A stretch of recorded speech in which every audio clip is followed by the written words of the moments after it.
Greetings, ladies and gentlemen, Burning Crusade fans the world over. Welcome back to another installation of The Dark Portal, your weekly TBC dedicated show. I'm here joined today by two very special guests. I've done stuff with Ale in the past before. You guys will probably immediately recognize his voice. You've heard him on a ton of things, Countdown to Classic, you name it. Crix is with us in here, with us in spirit for now. He'll be joining in a minute. He'll be joining midway through. And we also have the extremely legendary PvP player. You guys are, maybe he has a lot of fans in the chat already. I could already see so much love for him. The man, the myth, Uzbeki, Uzbi. He goes Bogdan. He goes by many names. How are you feeling, my good sir? I'm alright, man. Thanks. Awesome, man. What's up, guys? Yeah, it's great to have you here. So, guys, I don't know if the sound is okay. Usually isn't, right? But if you could help us out on that front, we're trying to, we'll try to bounce out as we go. So, the goal of today's episode, it's going to be another PvP related episode. There's a lot to chew through here. Is we're going to try to get the perspective of somebody who plays at the top level, their take on a lot of these questions burning within our hearts, right? As we get into TBC Classic, what classes and specs are good? Like, if I were to say something, who am I? I haven't really accomplished anything TBC related PvP wise of late. I mean, Ale actually is an amazing player, so his opinion matters, but we're going to hear it from the source, folks, so you can kind of get all your ducks in a row. If you have questions for him, throw them in the chat. We're going to try to make PvP and TBC accessible to all and build some confidence in all of you so we can go into it and enjoy it and make it hype. But let me shut up now. We're going to start with a round of guest introductions. Uzbeki, my friend, if you could be so kind, maybe we're just going to warm you up to the chat here so people can get to know you a little bit here. What is your history with the game? Well, basically, I started playing WoW in 2008, and I started playing on a TBC private server. So TBC was actually the first version of WoW that I've ever played. And I just kind of kept playing on private servers for a very long time, and apparently I still do to this day. I mean, obviously I've taken a few breaks, I've been kind of playing on and off, but yeah, been playing a lot, man. A lot of TBC.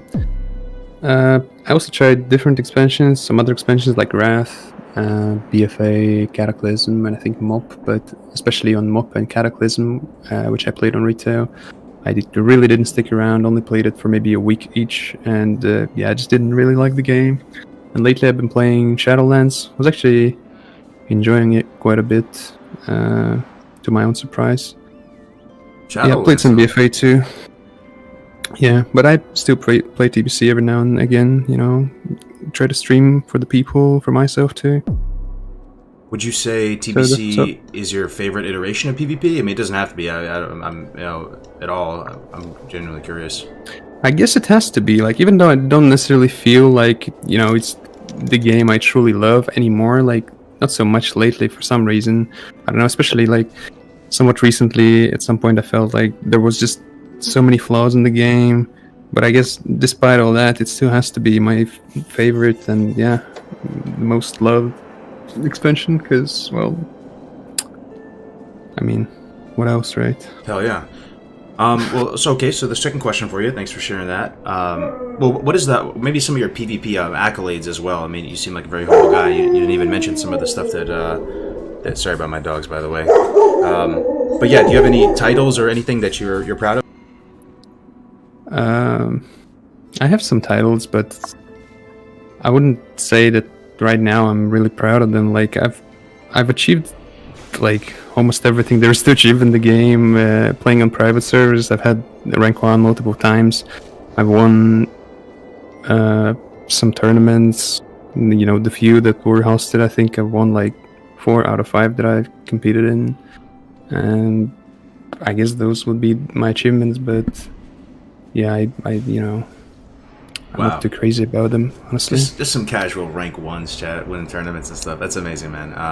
And you're primarily like a full arena player, like whenever you do TBC. Yeah. The game, like WoW for me is arena only, basically. I still do enjoy other aspects of the game from time to time. Like, I enjoyed the leveling, the 1 to 60 journey on Classic, for instance. And even though it's completely different from arena, I still enjoyed it. The MMO aspect of the game is pretty cool, but Generally So even- speaking, to me, the game is arena only, basically. Do you do any PvE to supplement your arena play? Like I know there are some pieces you can get that are pretty solid from raiding. Or you just purely arena?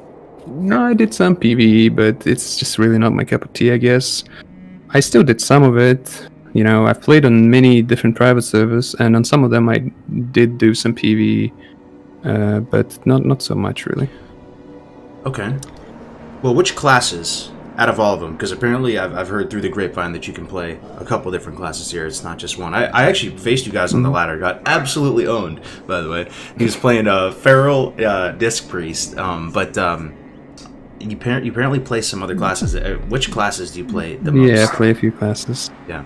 I'm playing Druid, Shaman, Priest, Warrior, and Rogue. I also played Mage back in the day, but it's been a while since I played it last time, so I guess it didn't really count at this point even. I played it very, briefly, I guess.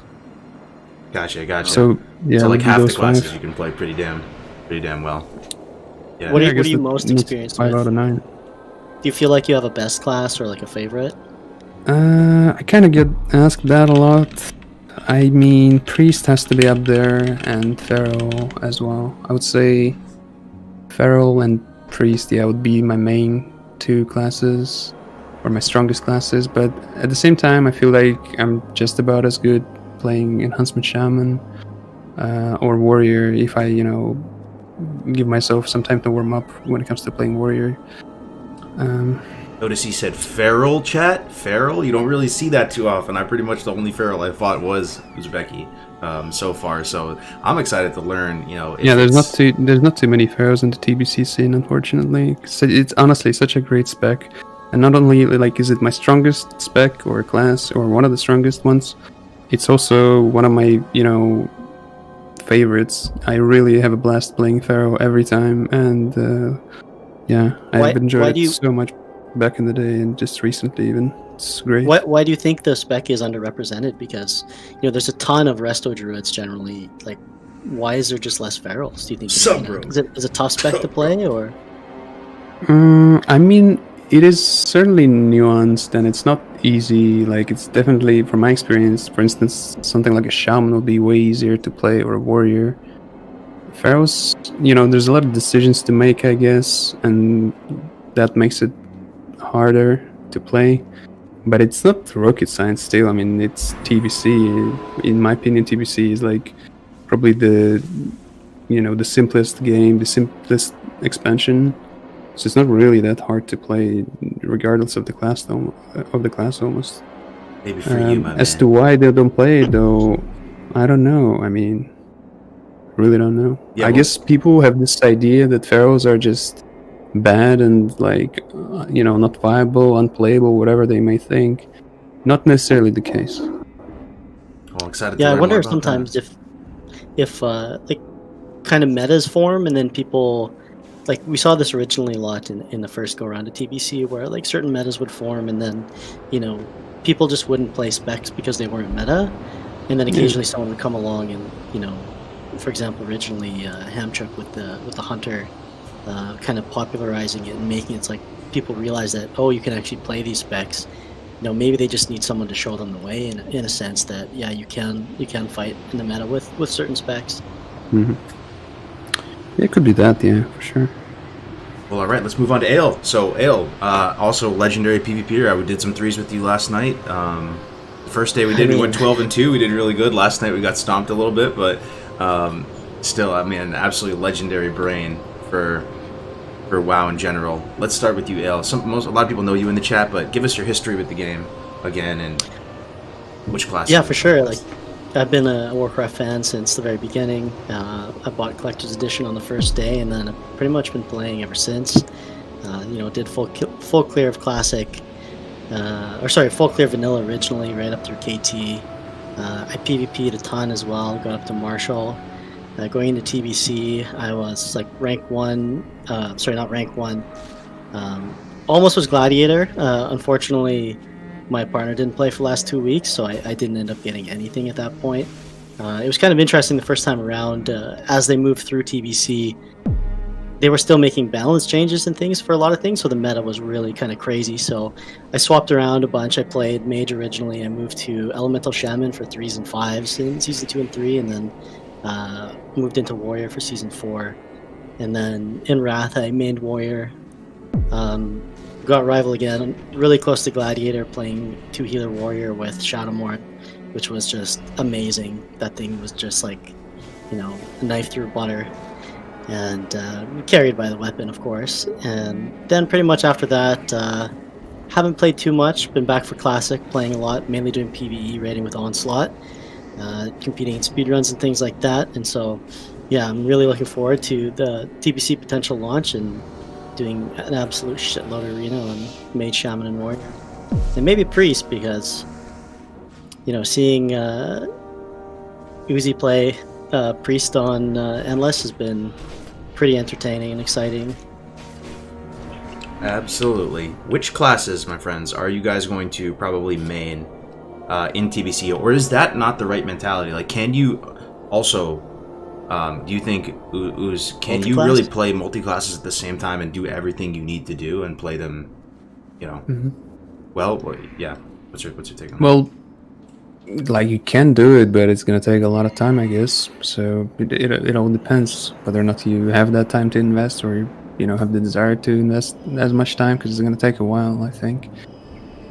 Playing 2 classes maybe would be alright, but anything more than that, you would have to pretty much dedicate your whole life to it, I would say. And is the bottleneck PvE, trying to get offset pieces and stuff, or is it because you, in theory, could just do a few games on each and get your points, right? But yeah, you can get the points, but you'd still have to get your PvP offset, which would require doing quite a lot of BGs. And then you need the rep, and then you might need some, you know, heroics and whatnot.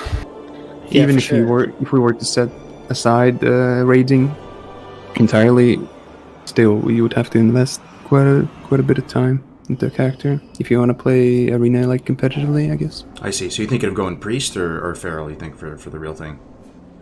I think I'm not gonna play Feral at least until Season 3, or Druid in general. I'll start with the Priest and probably have Rogue as a second class. I've been kind of feeling like Rogue lately. Rogue, okay. What about you, Yale? What are you playing in TBC Classic, you think? Yeah, for me, it's gonna kind of depend on what partners I have. Like, I would really like to arena on Warrior if I can, but obviously, that's tough to do, and there's gonna be a lot of Warriors running around, at least at the start. So I'm also gonna have, you know, Shaman and Mage. I'm probably gonna play Mage mostly in arena to start off with, because there's a lot of really good 2s and 3s comps with mages.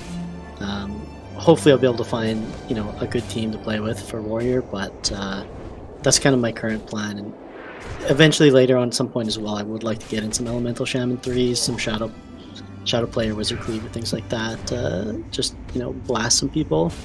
But as you're saying earlier, yeah, it's actually like a huge time investment to play multi-class, because there is quite a bit of farming that goes into getting your off pieces. Like, you have to just, not only do you need to farm honor, but you also have to farm the battleground tokens, right? And depending on how that goes with Classic and a TBC, that might be pretty difficult, because if you're Horde, you know, the queue times might be long, and it might be pretty tough to grind that set. And then on top of that, you have, you know, grinding your way up as well. There should be a lot more players, probably a lot more competition going forward. So, you know, if you want to do more than just play like 10 games a week, or, you know, just casually to play at a high level, it definitely is like a big time investment. So I see. Yeah.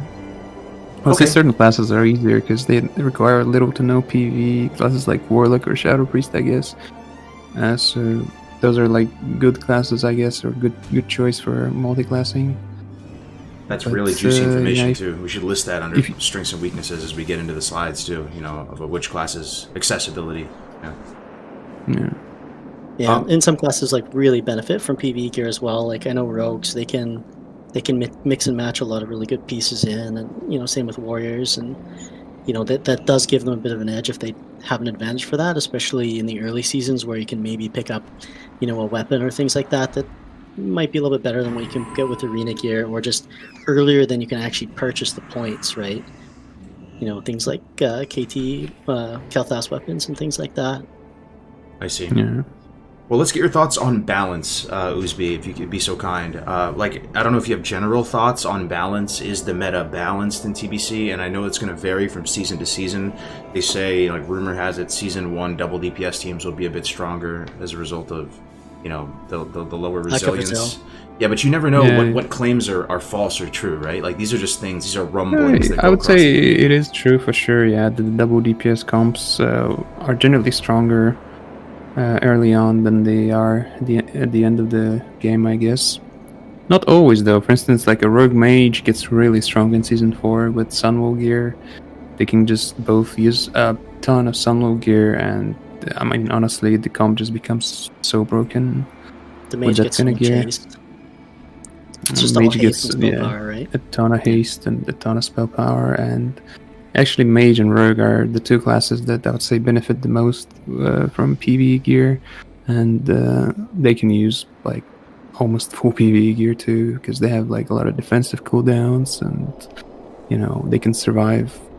They're like durable or resilient even without the resilience, actually. So do you feel like you're like really good for wearing a lot of PvE, I guess, or using a lot of PvE?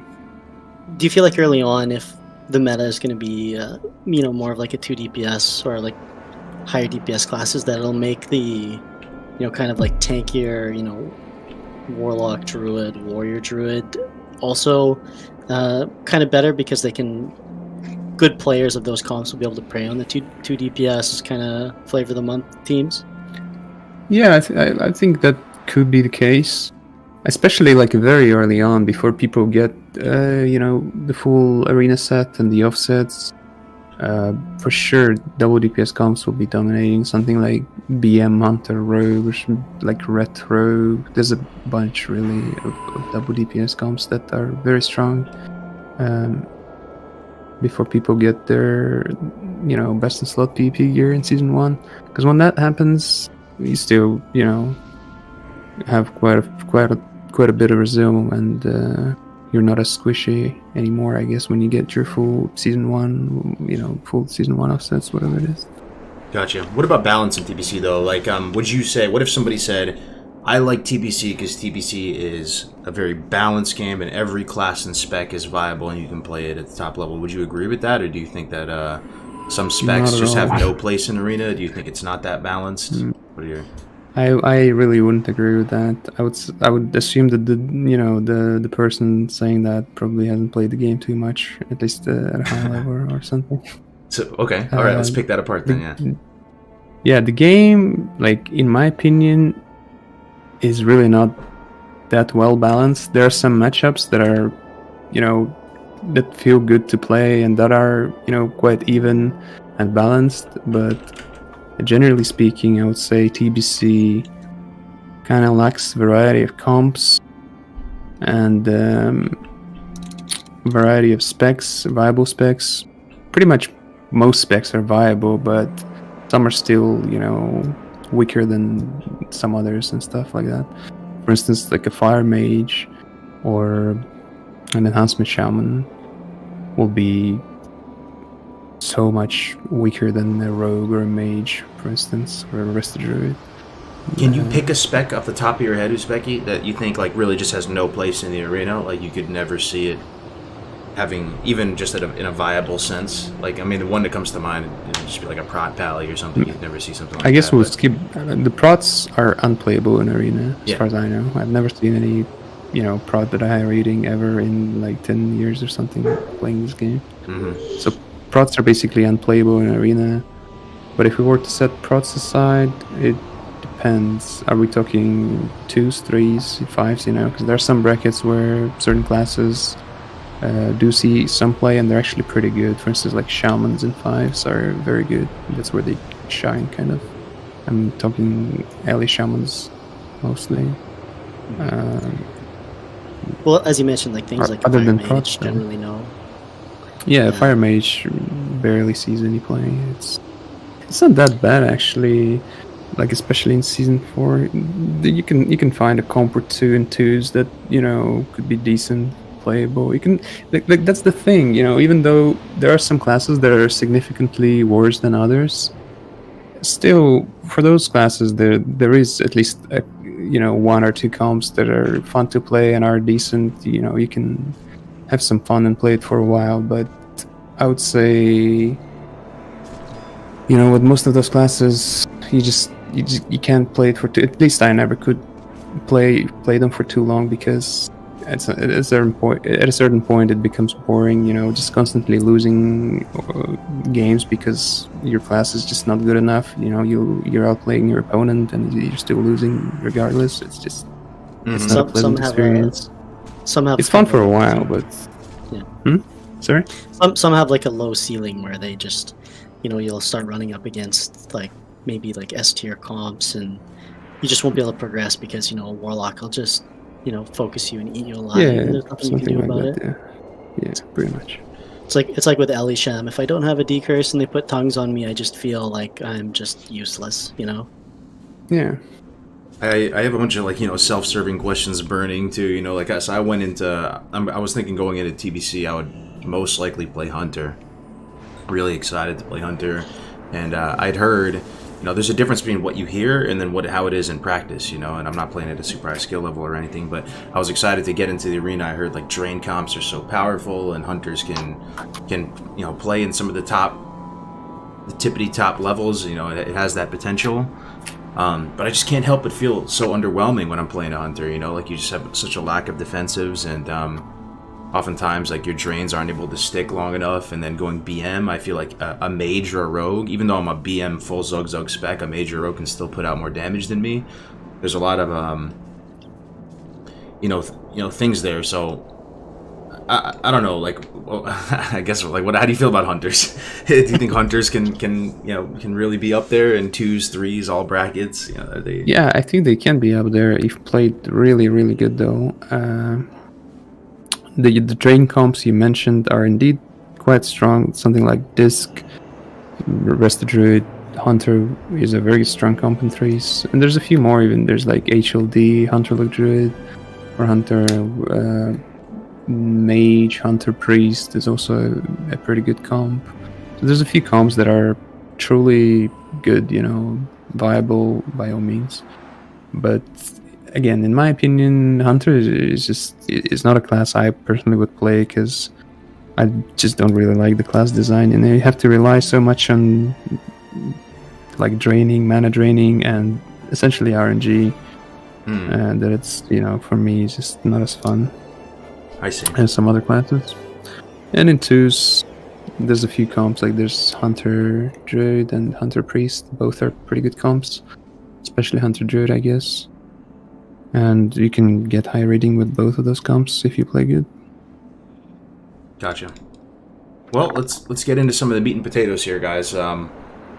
Also, if you have really good questions, you can either tweet at us on Twitter, or put them in the chat, and hopefully maybe some of the mods, or we'll see some and we can answer them if you have anything that you think is really hard hitting. But we're just gonna kind of go through the classes and try to chip away at the learning curve, because there's so much to unpack here. Let's start with Warrior. So Warrior, if I look at this list of talking points, maybe some stuff comes to mind for you, Uz, as what is an interesting thing to talk about when it comes to Warriors. I almost feel like the most valuable section of this is tips playing against a Warrior, or tips against playing all these classes as we go through it, because there is a lot there. But what would you say generally, I guess, strengths and weaknesses, viability of the Warrior in Arena, all seasons? Broad strokes. Start us off. The strengths are, I guess, heavy tunneling damage. Mortal Strike is huge. Decent peeling potential, so you can peel for your teammate or teammates with Intervene, Intercept. Just hamstring spam even is, sufficient a lot of times. So there's I guess the strength, and the weaknesses are I guess also they're quite tanky, which is also strength. And the weakness, I would say the main weakness of Warrior is vulnerability to CC. Warriors are notorious for spending a lot of time sitting in roots and novas and stuff like that and polies. So I guess that's the main weakness. Yeah, you pretty much, if you don't get like a spell reflect or an interrupt or a stun or a line of sight on stuff, you end up just like pretty much being rooted. So having a lot of experience playing warrior, yeah, I totally agree with that. A lot of times it's up to your teammates as well to help compensate for your weaknesses. So it's the kind of thing where, like, maybe you interrupt like a sheep or something, but it's like, I'm gonna eat the next one unless, like, you have your teammates help out. So like I think warrior can be like pretty comp dependent, where like something like a druid would have a lot more really strong comps. Like a warrior, like I think you need to have certain comps to succeed. Like there's you can't really play 2 DPS as a warrior, for example, in 2s. I have seen people do it, crazily enough, but like it's not something I don't think you're going to be very successful with. So there's inflexibility in the comps in 2s. Like you kind of have to pair with the healer, like you said. That's one thing. Whereas a warlock, you could play with the healer, you could play with a rogue or partner, something like that. Or... Yeah, I'm sorry if I'm interrupting you, but actually, warrior can be played with the DPS. It's kind of those are kind of meme comps, but there are 2, I would say, double DPS comps for warrior that can be quite decent actually. Oh, okay. Especially if you get the good RNG and obviously if you play good. What and is the comps are the comps, yeah, the comps are warlock warrior and rogue warrior. We've seen Mir actually play rogue warrior to like 2200 or 2100 back on AT, but like back in the day in 2009 or 10 or whatever it was, I don't remember. And I myself played warlock warrior also back in the day up to like 2100, I think. And just recently people were playing the comp too on endless and war main, and would get also like some high rating with it. I would say also 2100 plus. Wow, that's a few people actually played the comp. Like warlock warrior is not bad. Like it's a viable comp. It's not too strong, but it's certainly fun to play, and he's kind of viable. I guess you do have the dispel for the warrior if he's sitting in a roots kind of with a fell hunter via lucky or stay on top of it. That's pretty cool. Yeah. Yeah, their pressure is just overwhelming a lot of times. You get those mace stuns combined with the mortal strike and warlock dots, and fears. It gets crazy sometimes. Do you think a warrior puts out more pressure than a rogue damage wise? I know these are like really like generalizations, but like from what it appears, just playing in the past couple weeks here, I feel like warriors do the most pressure I've ever seen, man. Like especially if they get the sweeping strikes going, it is ridiculous damage with sword spec. Yeah, those things such as like sweeping strikes, as you mentioned, sword spec, playing with a shaman even, and sometimes you'll see like all 3 combined, and then the damage just gets ramped up so immensely, I guess. But to answer your question though, I think I don't have a definite answer. I think sometimes the rogues do put out more pressure than the warriors, and sometimes warriors, are able to put out more pressure. It just really depends. Okay. Generally, I would say nothing really compares to a rogue and TBC. Really? Okay. Rogues are a lot more slippery as well, right? Like they're able to, vanish out of things. Yeah, for sure. And the stuns are very annoying, and they have a lot of CC, and they're hard to kill or hard to peel off, and they're just annoying, I guess. And they can put out a lot of pressure. As soon as they get those 5-1s up, you're in trouble. The fact that hamstring is physical too, man, it seems like a really simple point, but hamstring is just such an insane ability, dude. Like the fact that it can root you to Ale is. You're playing sword spec right now, Ale, too. Like maybe you can just go into, because you're literally actively playing a warrior every day. Like how does it feel? What are the strategies? What comes to mind for you? I mean, yeah, like playing with sword spec and like maybe early on like mace spec as well. Like, yeah, hamstring's huge because that can trigger sword spec. There's been like multiple times where I haven't had enough, rage to execute something, and I just hamstring until I get a sword spec, and if I don't kill them outright, just instantly have enough to execute immediately. That's kind of a really really RNG good, build to do it at points, right?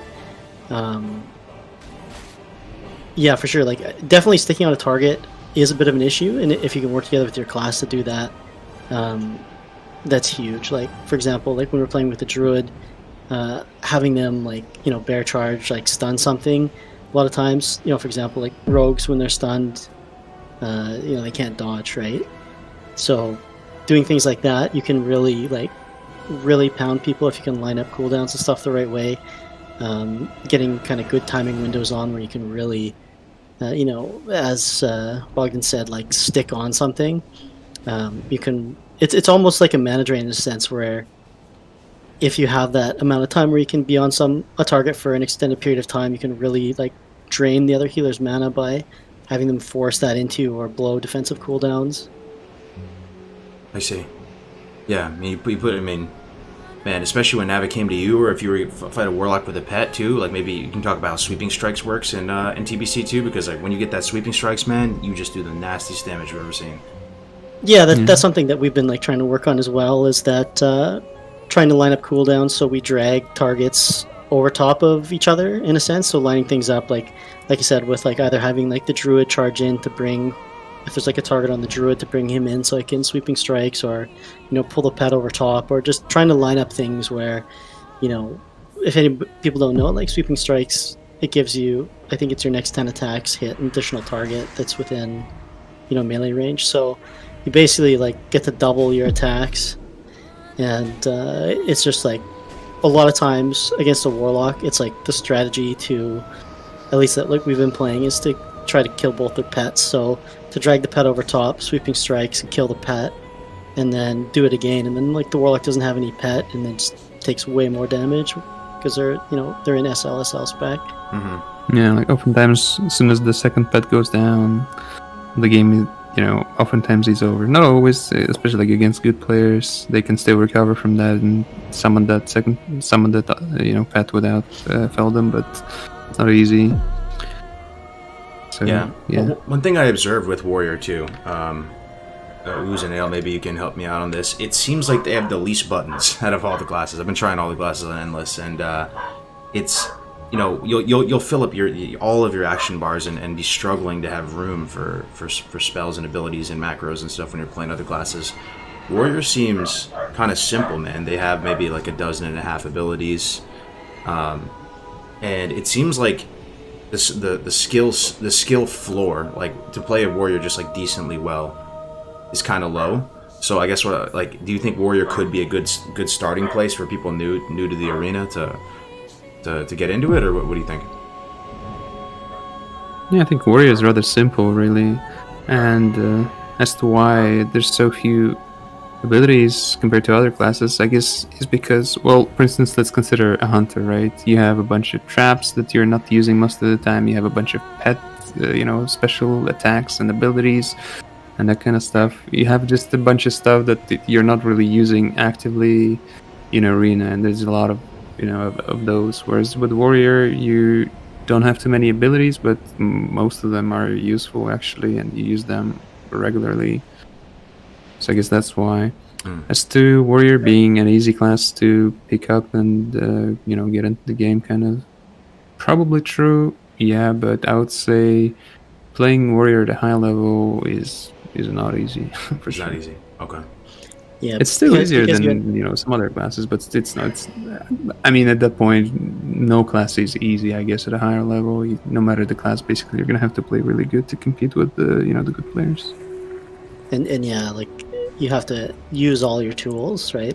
As you were saying earlier, being able to intervene, potential cooldowns and stuff, at a really high level, those are things that can give you an edge. Yeah, for sure.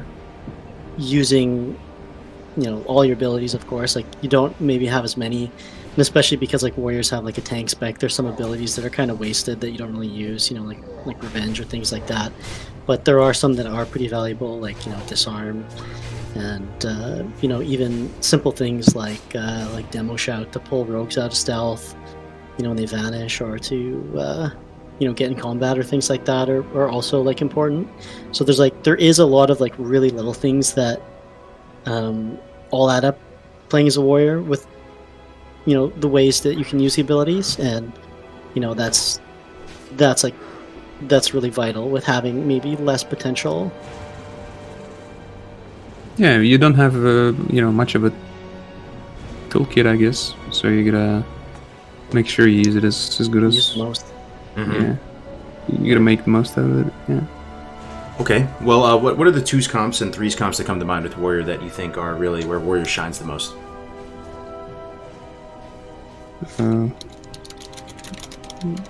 I guess I'll let Ale answer that. Yeah, so like obviously like Druid is a good pair with Warrior in 2s. In 3s, like Warrior Lock Druid, I think is probably the best comp for Warrior. I know that I have seen some comps as well where there's Warrior Mage Druid and things like that. But yeah, I would say like maybe Warrior Rogue Druid as well is also strong. I feel like Warriors and Druids are kind of like best buds in TBC. They can really help out with CCing targets, allowing the warrior to put maximum pressure on things, and they're also really good at keeping targets alive. Mm-hmm. For sure, they synergize well with warriors, druids, and also I also would want to like add one more 3's comp that you didn't mention, which in my opinion is probably one of the stronger comps. Is actually double healer with the druid and priest. That comp is really good. With warrior. So this priest, rest druid, warrior. How do you feel about double healer in general? I've noticed that they seem like ridiculously strong, man. I mean, every single time we fight a double healer, you just kind of like take a long sigh and you're like, all right, here we go again. It feels very, very powerful. But I'm curious, like, is there a punish for it at the top levels of play? Does it fall off at some point? Is it countered? Yeah, it does kind of fall off. I would say generally double healer is like really, really strong in sort of the lower bracket, below 2.2k or something, at lower ratings.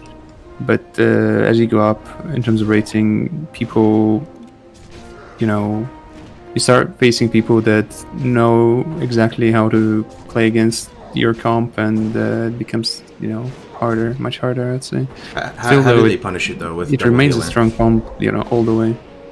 Yeah, is there a general thing to do? Like, if you're fighting double healer, is there any general, like, tips? Does the win condition change? Is there, like, what goes through your mind if you see double healer on the other team, if you're playing, R&B or whatever you're playing? Well, just not wasting time, I guess, because that's how they, they just wear you out, kind of, and you can't let them do it. You need to constantly put out pressure, you need to CC properly and switch a lot, I guess. Or not necessarily switch a lot, but consider switching sometimes at least, and just don't let them wear you out. Just put them at constant pressure, I guess. Do you feel like if they get a drink off at some point that it's like really tough to recover from? Yeah, it can be tough for sure. Okay. And the last thing we'll finish off on before we move to the next class, because we could be here all day for all the classes. There's so much to get through, but it's amazing. And if we don't get through all the classes today, it's all good. It's at the same time we got to spend a sufficient amount of time on each one. If you're a feral or a disc or whatever class you're playing, right, Uz, like, do you have any strats, like, if to kill a warrior? Let's say you're fighting a warrior. Like, what races through your mind is your opening on a warrior and trying to outvalue him? I mean, it's hard to say. It really depends on the comp I'm playing, I guess, because it will vary.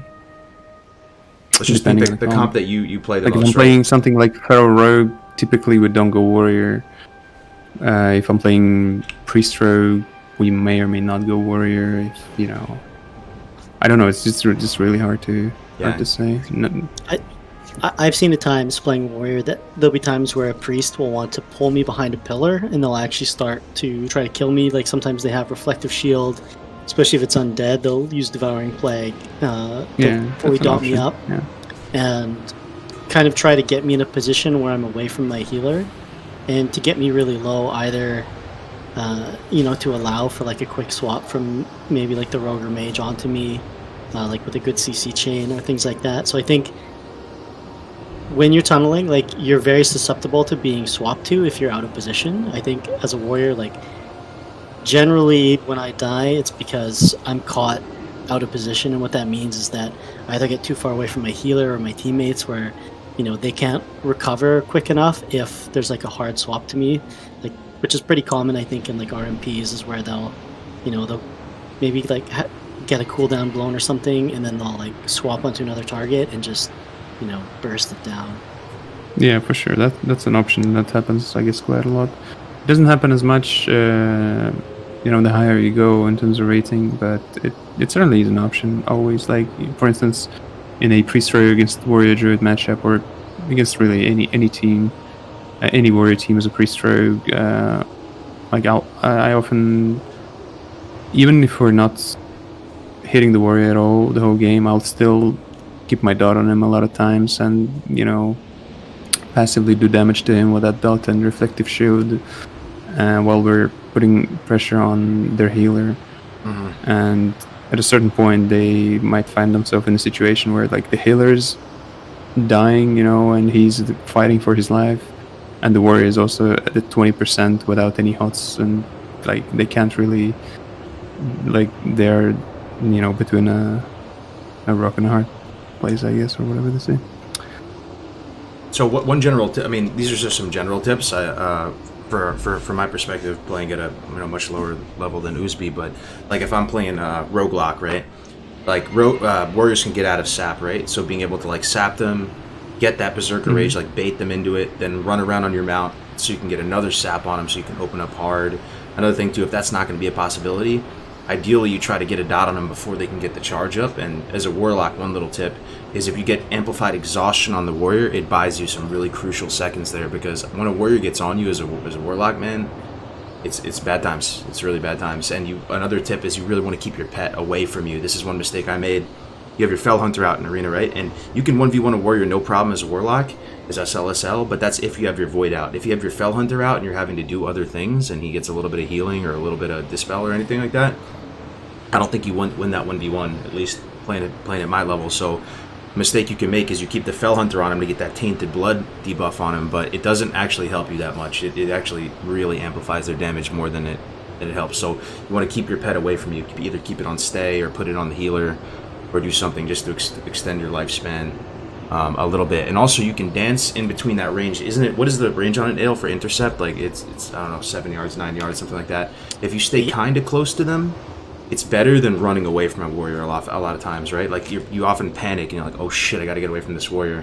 But if you run too far, they just intercept you and they're back on you like white on rice. Sometimes if you just stay kind of near them, you can buy yourself a little bit more time. Yeah, I guess. I mean, usually you can kite a warrior like that, you know, by like dead zoning his intercept range if he's slowed. But if he's not slowed, I think you can only do that for maybe a few seconds, because he can piercing howl you and just get back onto you, I guess. Gotcha. Okay, let's move on to the next class.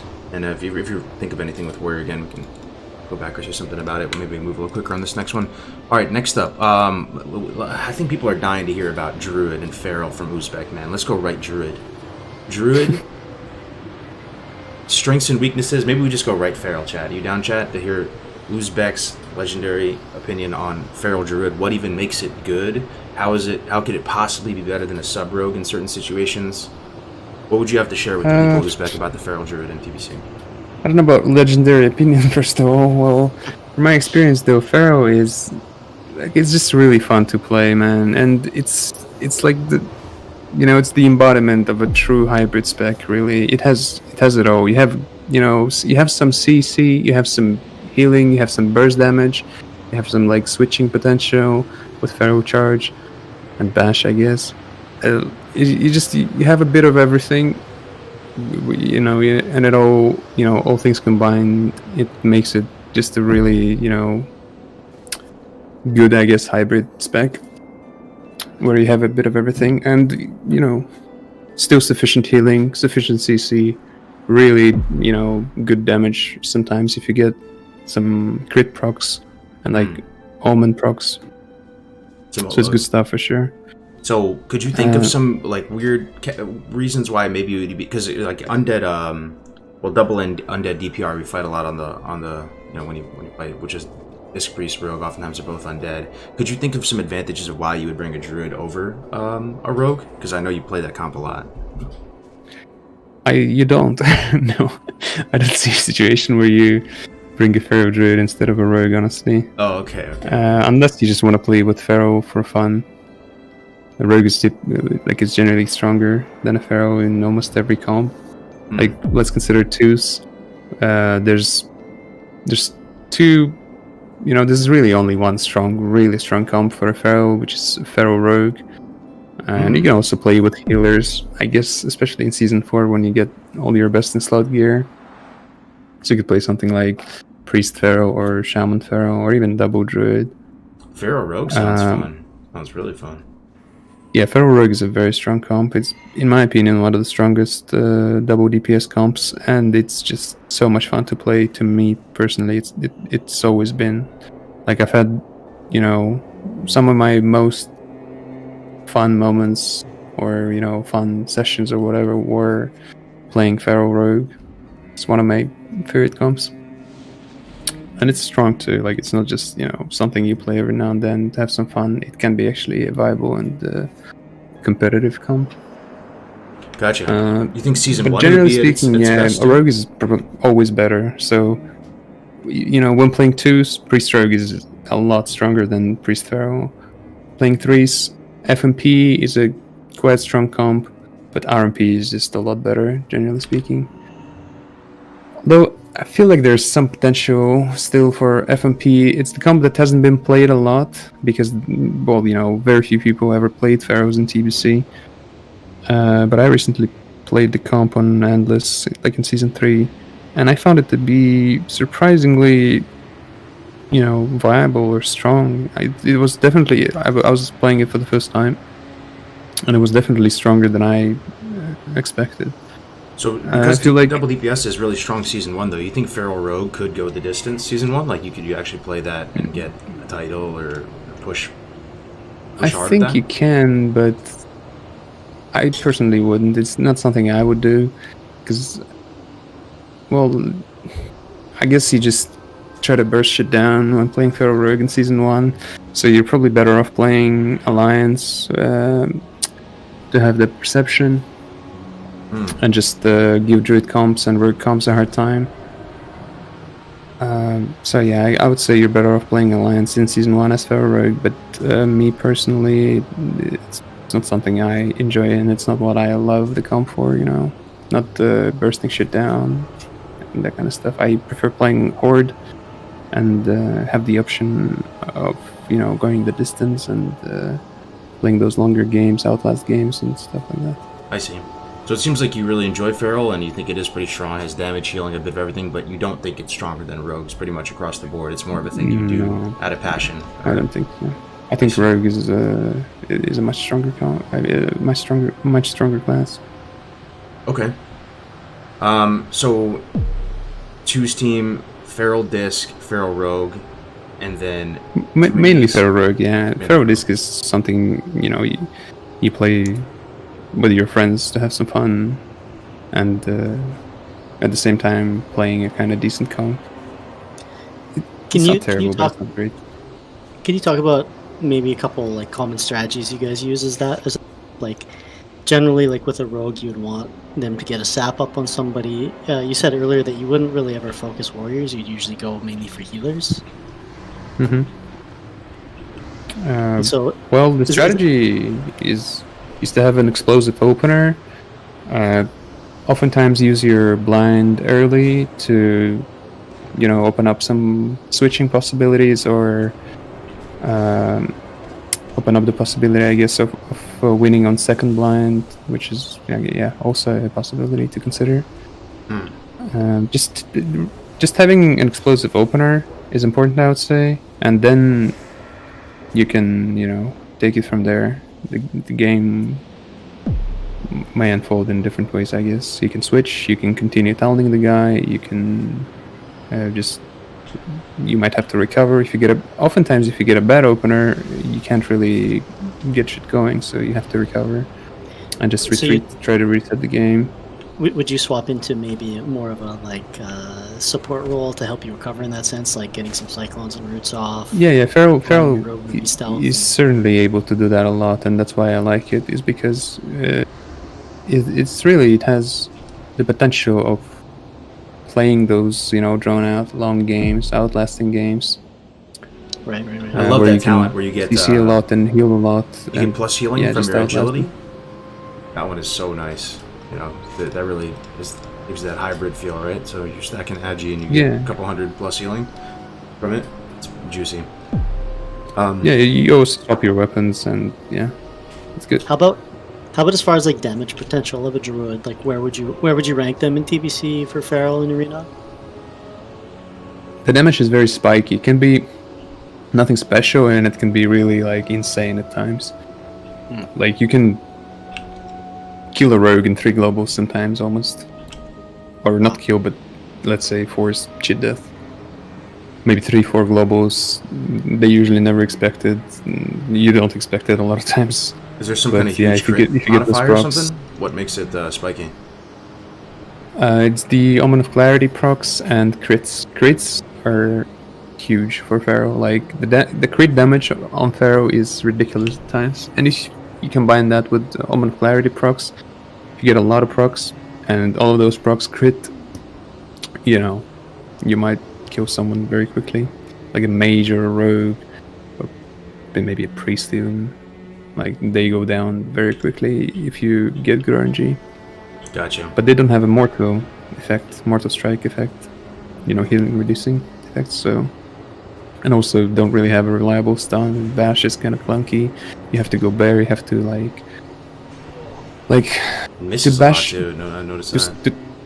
to stun a guy. You have to like first go bear, then bash, then go back to cat, then hit him again. Every time it takes a global to do that, so it's very slow. If you're playing with a rogue, it's fine. Oftentimes you bash and then they'll follow by kidney, and you can kill someone that way. But if you're playing with a healer, it's kinda it's not the best stun in the game for sure. Bash. Yeah, so one other question. You said you were going to move towards playing a feral in later seasons. What is it? Why is that? Is there certain gear pieces that you're looking to get, or does their arena set get a bit better, or like why would you play it maybe in season 3, season 4? There's a number of reasons, yeah. First of all, Pharaohs get bonus healing on their PvP gear in season 1 and season 2. So that kind of Takes away a lot of stats. makes you do way less damage because you crit a lot less, and bonus healing is practically useless, really. Right. Also, it's not just that. I think the best in slot rings come out in season 3 for Pharaoh, which are the 2 rings. It's the rings you get from fishing dailies, and those dailies I think only become available in season 3. And that's not even all of it. There's also the tier 6 set bonus, which is probably the biggest thing really for a Pharaoh. So in season 3 you can get that 2 set bonus from tier 6 if you wear 2 main set pieces, something like legs and shoulders for instance, but then you don't have the PvP set bonus, which gives you 15% movement speed in cat form and trail form or bear form. I don't remember exactly, but cat form, which is crucial.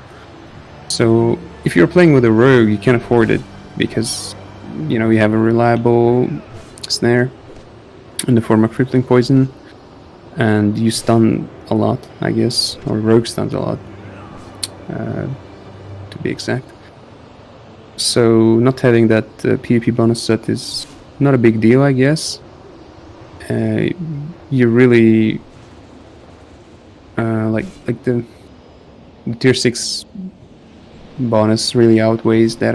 I guess if you're playing with a rogue, but if you're playing with a healer, it's not so good already. So like normally, I personally start playing with healers in season 4, more at least than I do in season 3, because I'm able to get both. Right, I'm able to get the set bonus from the PvP set, the 4 set, and the tier 6 set bonus as well. Okay. So that makes the Pero, become truly viable only in season 4, in my opinion. Also, Sunwell TV helps, like that staff from I forgot what the bosses are called. They're like two ladies. So you could probably play Feral to season DNA. 1, and then you'd have to take a break, maybe go rest out for a bit, and come back to it season 4 once the itemization supports it. I would probably just start playing in season 3. I would, create my Druid character in season 3 and start playing. Start raiding. Make sure I'm ready for that Sunwell release. Gotcha. Probably, so I can get my hands on that PvE gear ASAP in season 4 and start having fun. Have you played much Resto Druid, by the way?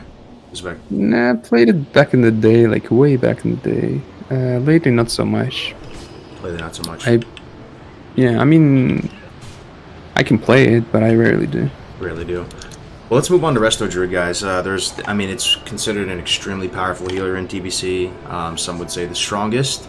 That's kind of what my thought process was going into TBC. Resto Druid, an infinite CC chain you, and has all these different, they have Bash, they have Maim, they have Pounce. I've sort of shifted gears on this. I'm sort of feeling like Priest is the one that, maybe it's just I don't understand them well enough, but they are like my new favorite right now, Priest, as far as healers go. The fact that, well, we'll get into Priest in a little bit, but let's talk about Resto Druid for a second. What do you see the strengths and weaknesses of Resto Druid as, comparatively to the other healers in TBC? Hots. in one word, hots. Hots are huge, man. Give you, like, you have a lot of mobility to begin with, and on top of that, hots, you don't have to hard cast as much, nearly as much. You can keep your teammate up by just holding a lot of times. And you can choose your position, the way you like. Basically, you can be on the run all the time and keeping yourself up, keeping your teammate up. Hots are just really good. Yeah, that's a really strong point, is that because they don't have to hard cast as much, being able to move and use globals without standing still, they can position themselves really well while still being able to heal. And so, like, for example, other classes, I know this becomes really apparent with, like, Paladins, for example, is that they have to cast so much, and that can lead them to being either out of position or just eating, like, every interrupt. It's a really uphill battle for them, where the Druids, they have so much mobility, and, like, that's not even counting them being able to switch into forms for even more mobility, either through, like, bear charge or, cat form stealth even, to sneak away and get a drink in, or travel for. Yeah. What would you say, though, Uzbek, about just dispelling the hots, though, man? I mean, I feel like we've been playing a lot of teams recently where they have priests and they have just the ability to offensively and defensively dispel, and it's like whenever they're trying to push and kill a target, they're just non-stop spamming dispel on them like crazy, to the point where it seems like it really sucks, man, for the Druid.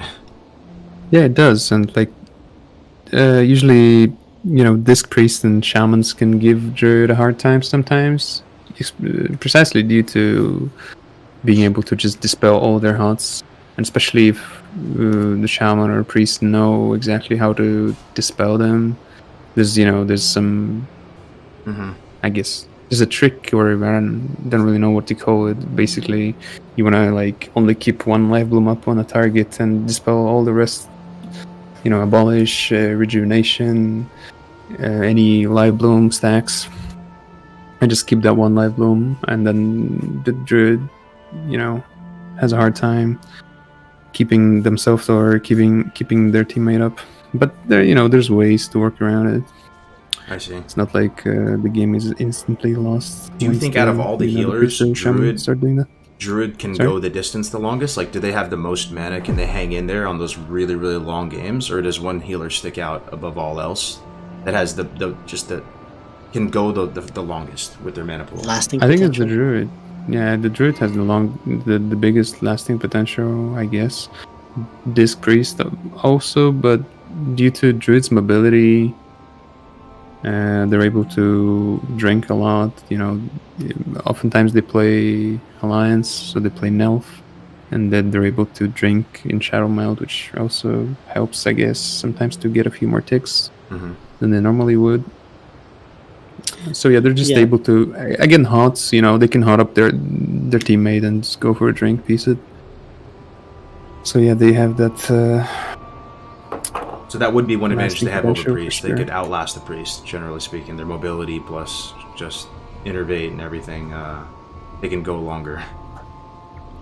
Yeah, And, Okay. and it's also worth mentioning, of course, Cyclone, right? It's a CC that you can't dispel except with like a PvP trinket, which is huge, right? mm-hmm.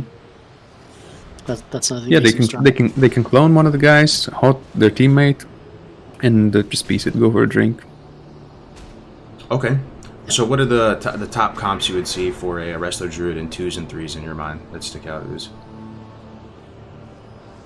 Rogue Druid, first of all, would probably be the most stable and probably the strongest, essentially, comp for Resto Druid.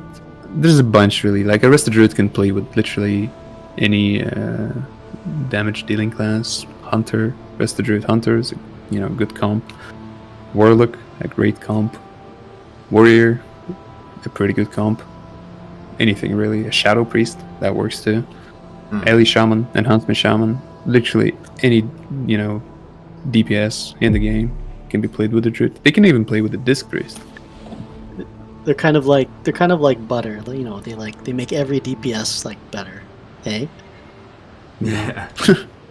So that's the strength of their class, though, too. If people are thinking about playing Druid, you're going to have no shortage of partners. You can play with all your friends. Maybe if you want to have a Druid alt or something, too. I mean, you can play with literally... If you want to be anybody. Resto, for sure. Yeah. Yeah, that's And in threes, there's also a bunch of comps, really. So many comps. WLD, a bunch of double DPS, double healer comps. The priest druid combination with a warrior, rogue, hunter, even warlock.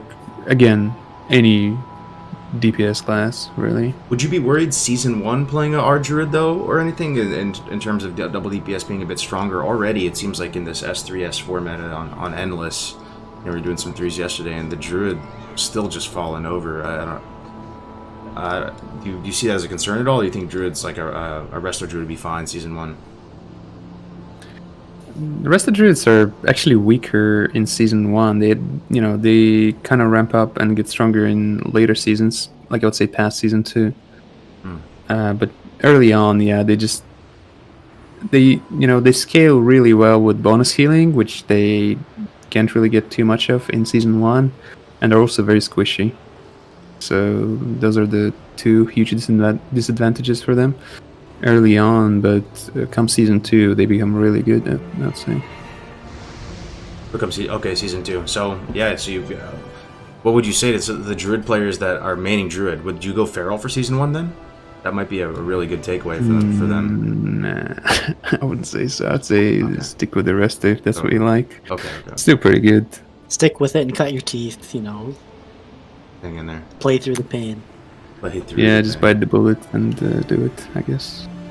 I mean, they're not bad. They're still like a very good healer. Just not as good as they get in later seasons, that's all. Well, as someone who's played a lot of Druid, you might have some insights. Like, you would know where the cracks in the armor are. What would be tips to playing against the Druid? And probably the main way to look at this is, like, if you have to kill a Resto Druid, what screws over a Resto Druid the most? If you're on them, if you're focusing them. I would say, again, it really depends on the comp you're playing. Switching generally works against druids a lot of times because they need some time to apply their hots unless they're pre-hotting, which oftentimes they will do, but they can't always do it. And yeah, if you're playing a class that has a purge or offensive dispel, like a priest or shaman, you can definitely consider, dispelling their health a lot when you get the pressure rolling on either them or their DPS. I guess that's what comes to mind for me. Makes a lot of sense. Yeah, they say Druid is the only class that's proactive healing, kind of, right, with the hot, so they have to anticipate the damage. So if you just keep swapping, you're at least hurting their mana a lot, right? Because they're going to have to start over with hots again on another person. Yeah, but you can't, it depends. You can't do it with every comps, with every comp. Not all the comps, allow for it. Especially swapping a lot. You can swap sometimes with most comps, but swapping a lot is not necessarily an option for, say, double DPS comps, or most of them, I guess. I see. So yeah, but a good swap, it can be a real problem for Druid for sure. Yeah, I found kind of at lower levels that if you can swap to them, without them having hots on them, you can often, punish them, put them pretty low, cause them to blow like a cooldown on themselves, bark skin, I think, and then swap off and then look to maybe swap back onto them later. Especially playing with a warlock, sometimes you're able to catch them in a death coil and kill them, but maybe not always viable at higher comps, but because it like you said, they do take a few globals to ramp up to really get their healing going by life boom, rejuve. You can sometimes catch them almost with their with the pants down and put big damage on somebody, and they might struggle to catch up. Yeah. How does a good druid survive though against against the rogue or something like that? It seems like druids, I've been playing a bit of Resto Druid recently, man, and his sub rogue gets on you, it is so tough to survive, man. I don't know if you have any tips there. One thing that sticks out, playing against the druid, I guess, to stay on point here, is that if the rogue knows he's going to be on the druid, he can put the mind-numbing poison on the druid, and it actually really affects the druid in a massive way. One of your go-tos as a druid is War Stomp Cyclone, at least for me it is. And if they put that mind-numbing, you can't Cyclone them in the War Stomp. Yeah, that's annoying for sure. That's kind of an outplay for a rogue versus a druid. Positioning is important. Staying at the pillar is important, and having your teammate, be there for you to peel off that rogue.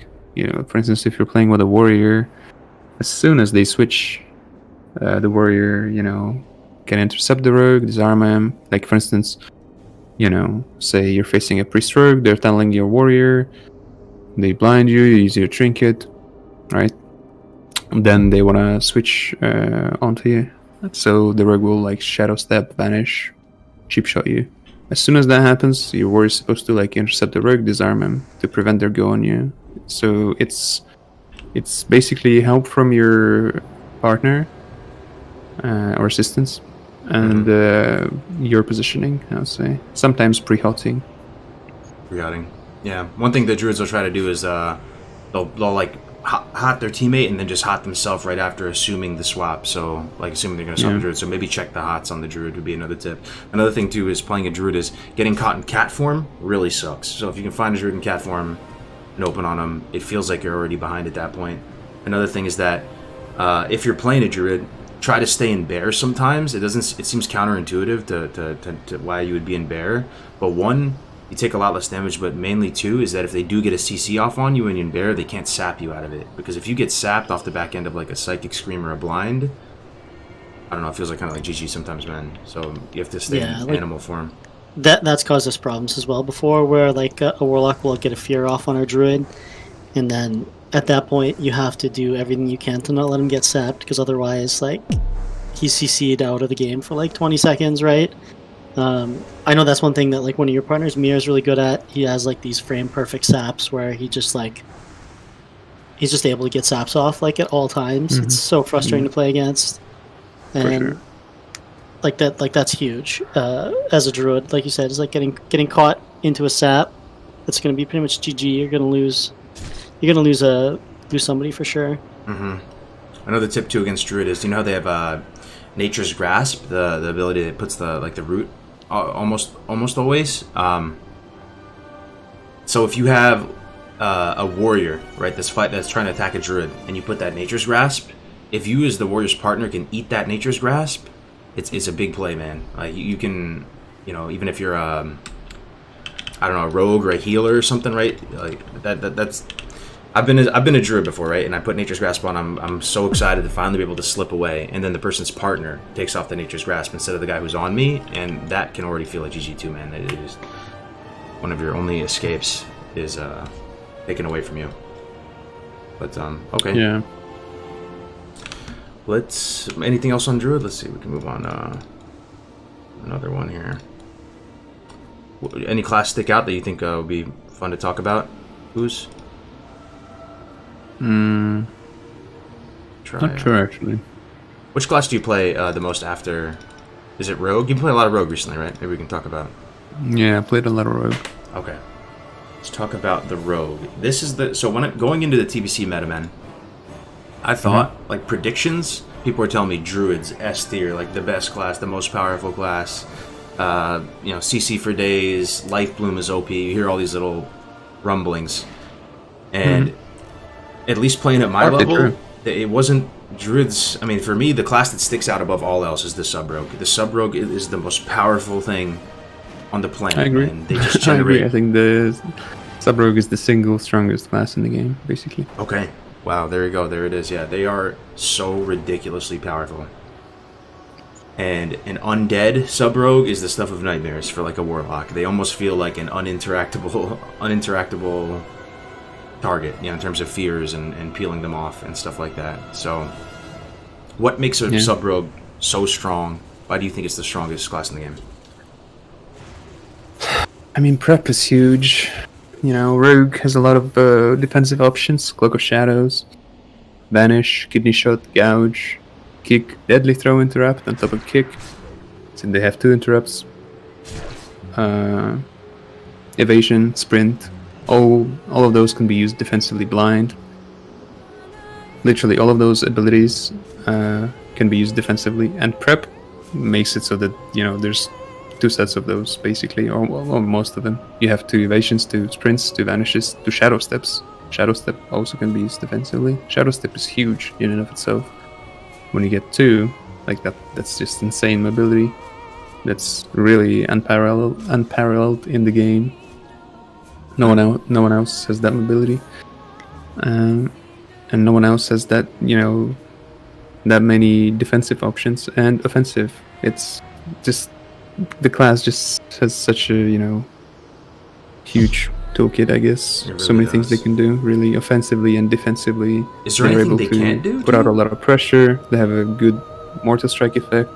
They have a ridiculous sometimes snare, which slows the target down by 70%. Crazy, yeah. There's actually nothing a Rogue can't do. Thinking about it, they have infinite resources with energy. Right? They can heal, but that doesn't matter. True. Yeah, they can't heal. True. But they sort of can, though. They sort of can, because if they're down to that 1v1 situation, we've all seen it before. Rogue is the one class that can climb itself back from that 1% cheat death proc to winning a 1v1 fair enough, against they can use first aid and cannibalize, for sure. Which happens all the time. It's another class that if you get down to that last 1v1 situation... what about at the highest levels of play, Uzbek? Do rogues are still rogues winning every 1v1? Sure. I would say at the highest level, it's almost all rogues. Not really, but there's a lot. Like a Warlock never clutches against the rogue when some cooldowns are blown at the very end, or like a priest versus a rogue at the very end. They pretty much always lose the rogue. They know what they're doing.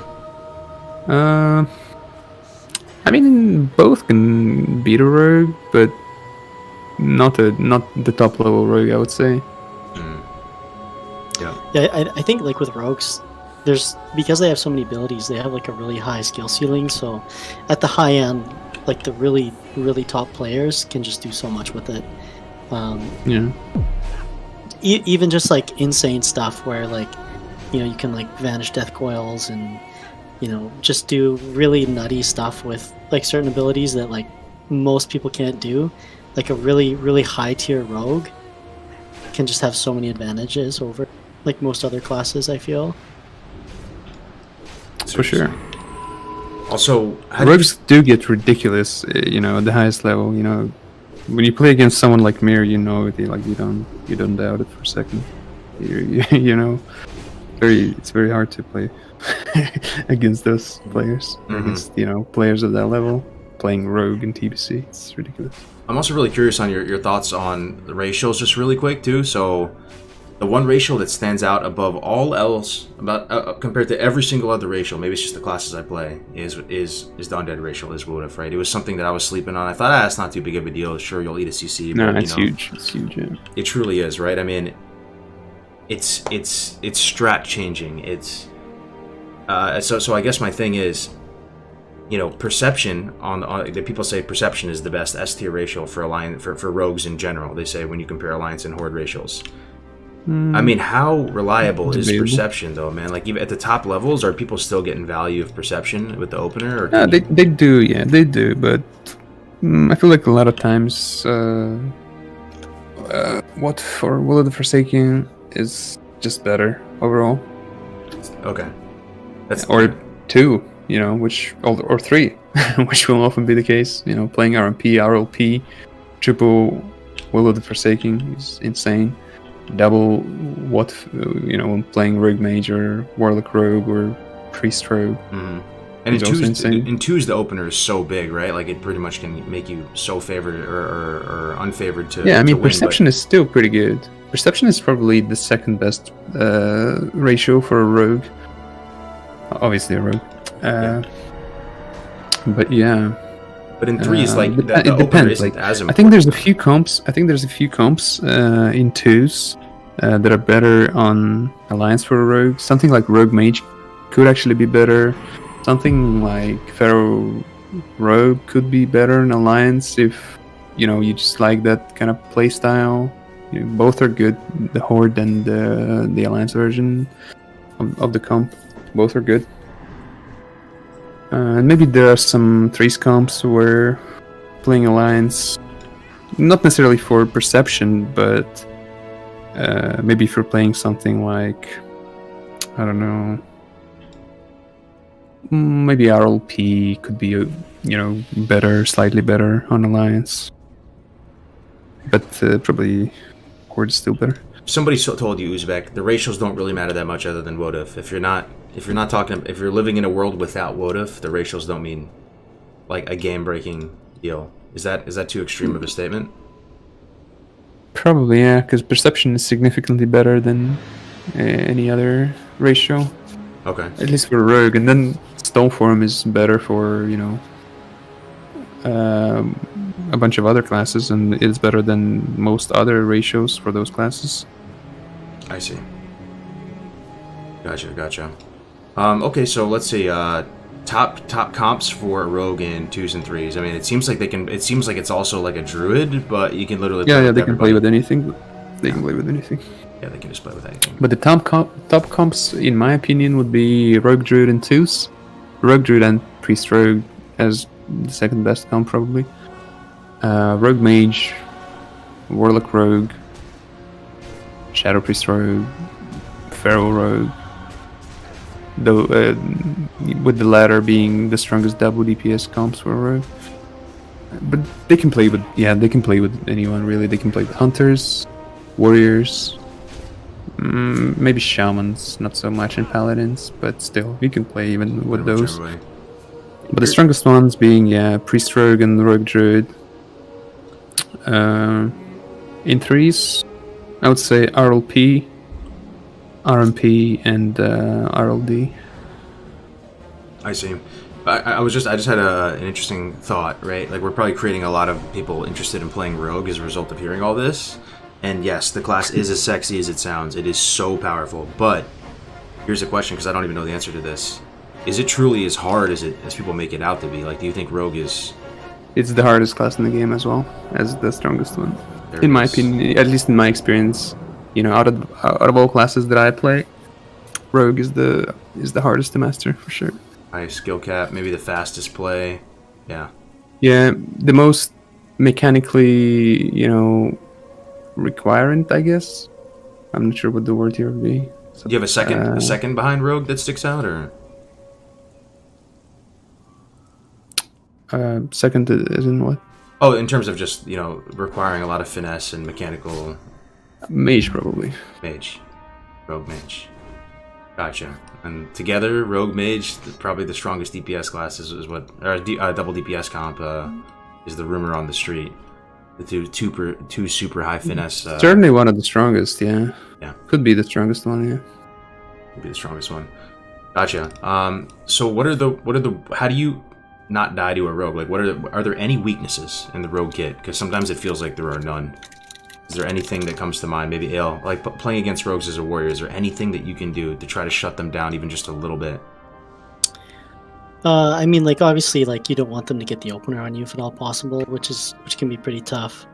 There's been times playing with the warlock and having the detect invisibility.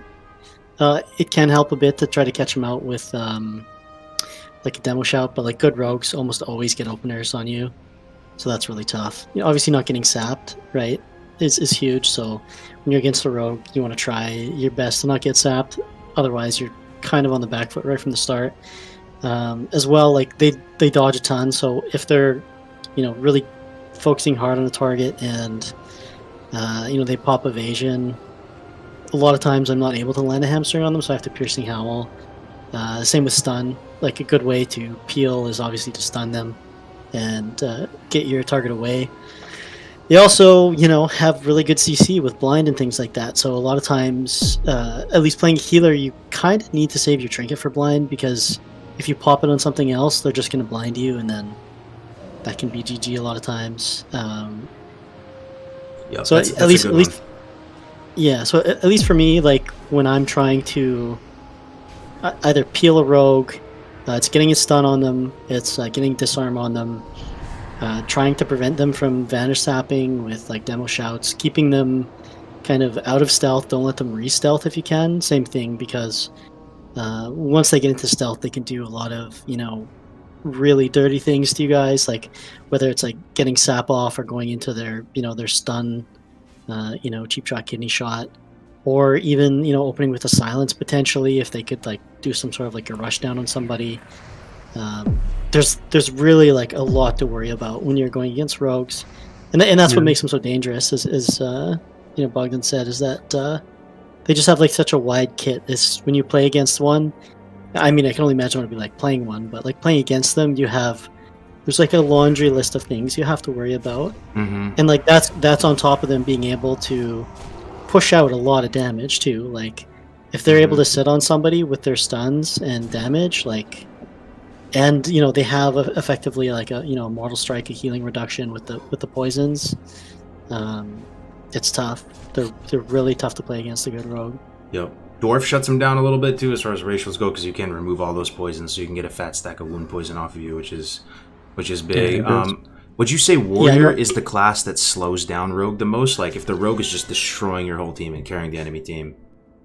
Yeah, warriors are certainly annoying for rogues. Probably one of the more annoying classes, especially when they get those RNG mace stuns, and when the warriors do know exactly when to peel you off. They certainly are annoying for a rogue. But those intercepts into hamstring spam or disarm or intervenes. Sometimes they'll intervene your blind if they're good. Sometimes they'll just deny the sap on their healer out of blind with that same intervene or shout you out of vanish. Warriors are annoying for rogues, yeah. Probably one of the more annoying classes, yeah. Yeah. For sure. Okay. Now, another thing too is blind. Is I think there's a decent chance blind might be the most powerful cooldown in the game. Again, I'm who am I, right? But this is just something of how it looks from my perspective. It was like the fact that it's 1.5 minutes and trinkets is 2 minutes. It's like the classic way to set up a kill. It looks like people will just try to go for the blind and then just pretty play stupid passive. Sometimes, not gonna lie, yeah. It's pretty stupid. Yeah, I mean, it's stupid that it has a shorter cooldown than a PvP trinket, right? 90 seconds. That's what I mean. Do you think Yeah, like, That just feels stupid. Like that shouldn't be in the game. Is what it feels like a lot of times. You know, there are ways to play around it, of course, but you can't always do it. And the annoying thing with broken. that too sometimes is that like the rogue will blind really early, and then they'll set it up so they'll go for a kill when their blind comes up in 90 seconds because they know that you're probably going to trinket the first one if they're already putting pressure on, right? So they'll do like an early blind on your healer, and then you'll have to trinket if there's pressure, and then that happens a lot. Yeah. When that 90 seconds comes up, it's like it's rough. Maybe Bogdan has a tip for a lot of times they would just try to win on second blind. That's true. Maybe you have a tip for this, If you don't death it, you're done. Yeah, if you don't death it, or if you don't like outrange them when you know it's coming, like a lot of, for instance, druids will just stay all the way back and not play the game, or like almost, they would just stay back and make sure that they don't get blinded, at least without forcing that shadow step. Which might give a room for their partner to kite a rogue out or something.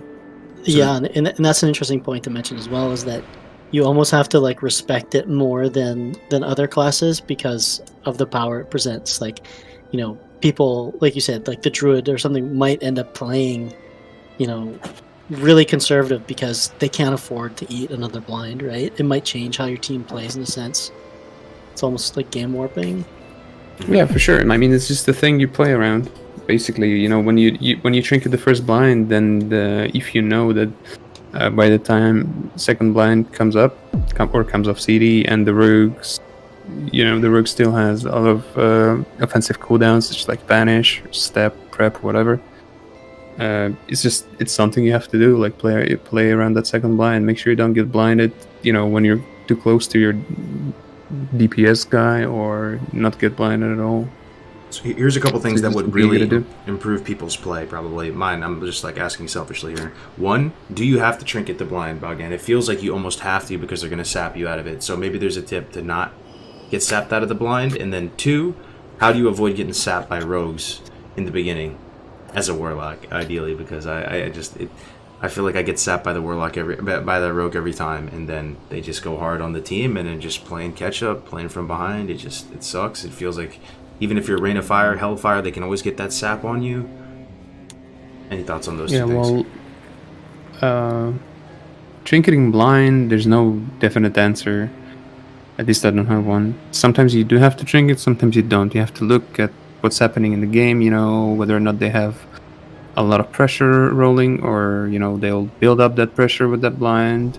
Maybe your partner can, maybe sometimes like a rogue will step blind you, and your warrior, let's say, is able to just run away from the rogue and kite him forever. Then it's not worth it to trinket, right? But sometimes it is worth it. It's just really it depends. Mm-hmm. Sometimes you don't have to, sometimes you do. As for getting in combat or starting against a rogue as a warlock, I would say sending your pet in to get combat with it is a good practice, I guess, a good tip. Mm-hmm. So you send your pet in, it hits the guy, right? So it's in combat, you pull it back, you buff it. It depends. Like, I don't know how it works in Endless and how it's gonna work in Classic TBC. On some private servers, you had to buff your pet to get in combat. On others, you would automatically get in combat as soon as they hit. You get in combat automatically when they hit it. It just sort of seems like the rogue can get to you and sap you before your pet can get to them. Well, yeah, sometimes they can, sometimes they can't. It depends. Mm-hmm.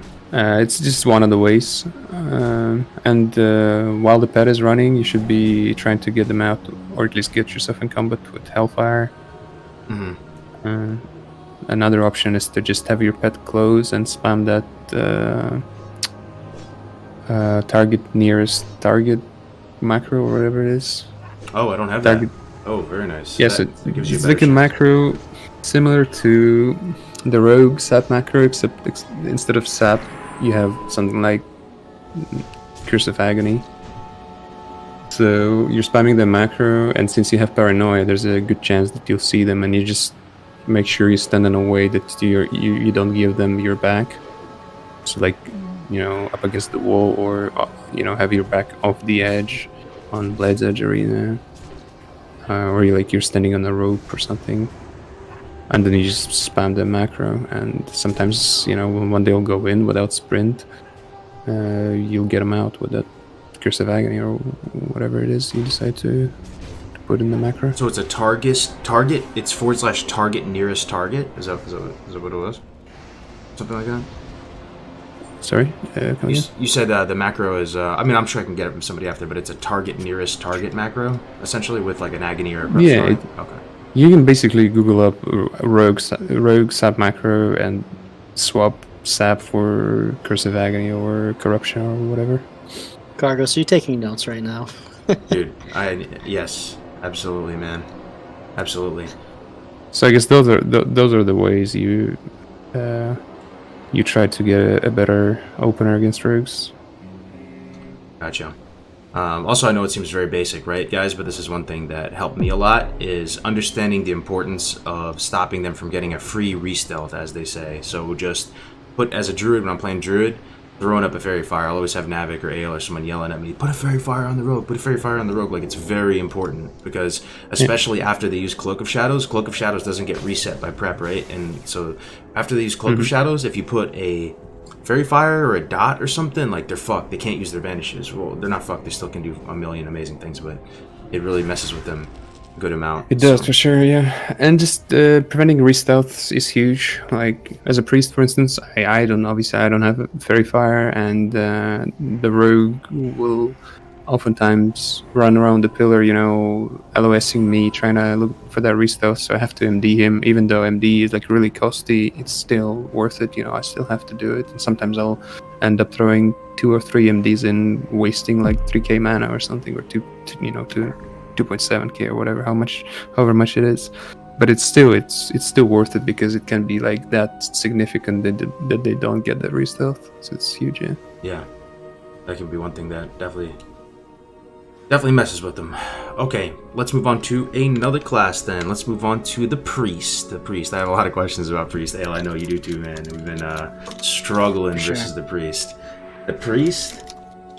Oh boy, where do I start with the Priest? I have been so blown away and impressed by the power of the Priest in TBC, guys. I feel like they're the strongest healer. Man, who am I, right? But seriously, man, they do a lot of damage. They're basically like half a DPS guy. They can offensively, defensively dispel. Okay, so I play Warlock, right? Uzbek, so I'm probably biased here. But they have, their existence makes it so you don't even feel like you should multi-dot. So that's one thing I'm dying to get an answer from like a high level player. If you're going up against a priest team, from a priest perspective, like, is it worth it multi-dotting, or is Prayer of Mending just absolutely that bananas that it really is not worth it, and maybe you need to use tongues and exhaustion on other targets and stuff like that. Also, I just don't. They just feel unbeatable sometimes, man. Like, if we were playing WLD yesterday, right? And we had a druid on our side, and we're going up against basically the same team, but they had a priest instead of a druid. I don't know, man. It was rough. It was rough. They just kept dispelling all the hots. They had bubbles. They could dispel my dots as well as the priest too, which it seems like that's a good trade. Like, I think a dispel costs less than a Siphon Life cast or something, and the absorbs, the shadow resist. I have no clue how to beat these priests fuckers. are certainly annoying for Warlock. As to multi-dotting, this is actually where I'm not so sure, because I haven't played Warlock a lot. I basically haven't played it at all. I played some Destro Warlock, but I was mostly dueling, and that was like years ago. I think sometimes it is worth it to multi-dot, sometimes it's not, but yeah, I'm lacking the experience here, kind of, so I don't know when exactly it is or it isn't worth it. I mean, from your perspective though, like, playing a priest, like, if you have a team full of dots, like on your team, right, is Prayer of Mending like enough to just heal all of them? And you can, it felt like Mending was enough to heal all of them, and they were able to just Mind Blast and Mana Burn and stuff. Yeah, Mending is huge, certainly, against multi-dotting. Sometimes, especially in threes, I guess, the pressure might be just still too overwhelming from a Warlock and, say, a Warrior. If a Warrior keeps Mortal Strike up at all times, keeps that pressure rolling, and the Warlock just multi-dots, spam fears, even with prayer mending, sometimes you can't out heal that damage, and counter their pressure, I guess. So I would say in threes, it's probably worth it more often than in twos. I see. To multi-dot. Do you feel favored playing a priest against the druid if you see a druid here on the other side? I mean, there's probably a lot that goes into it, right? But maybe generally speaking, or not? Or is it the opposite? Against the druid? Not really. No. I mean, it's pretty hard playing against good druids, regardless of their comp or your comp. Like, if I'm playing, like, for instance, I play priest rogue a lot. Hunter druids give us rough time for sure. A good warrior druid can give us some rough time. A good log druid even can be hard to beat. Rogue druid for sure. Rogue druid is for a priest rogue, like at a very high level. The rogue druid is very hard to beat as a priest rogue, I would say. Like, you're facing mirror, it's very hard. And like right now in the scene, we don't have too many players playing at that same level that Mir does. Probably no one actually is playing at that high level. But I think when we step into classic TBC, if those top level players from retail decide to stick around and just get really good at the game, I think it's gonna be kind of rough. But yeah, druids, no, it's I definitely don't feel like it's easy to play against good druids. Okay. No? Okay. Good to know.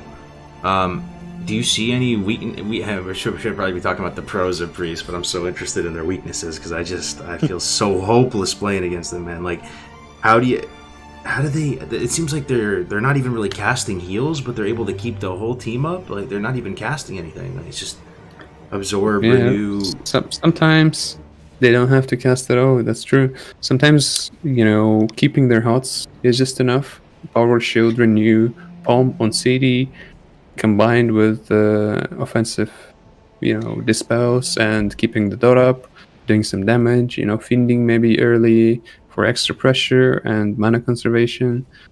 There's things they can do. They have basically a bunch of instant casts that are strong, and that's true. A lot of times they don't have to cast at all. So it's not really that worth putting tongues on you then if you're a priest. Like, what is the nightmare for you when you're playing priest? So if you're fighting, like, what is the other team doing that you're like, oh my god, these people know how to play against priest?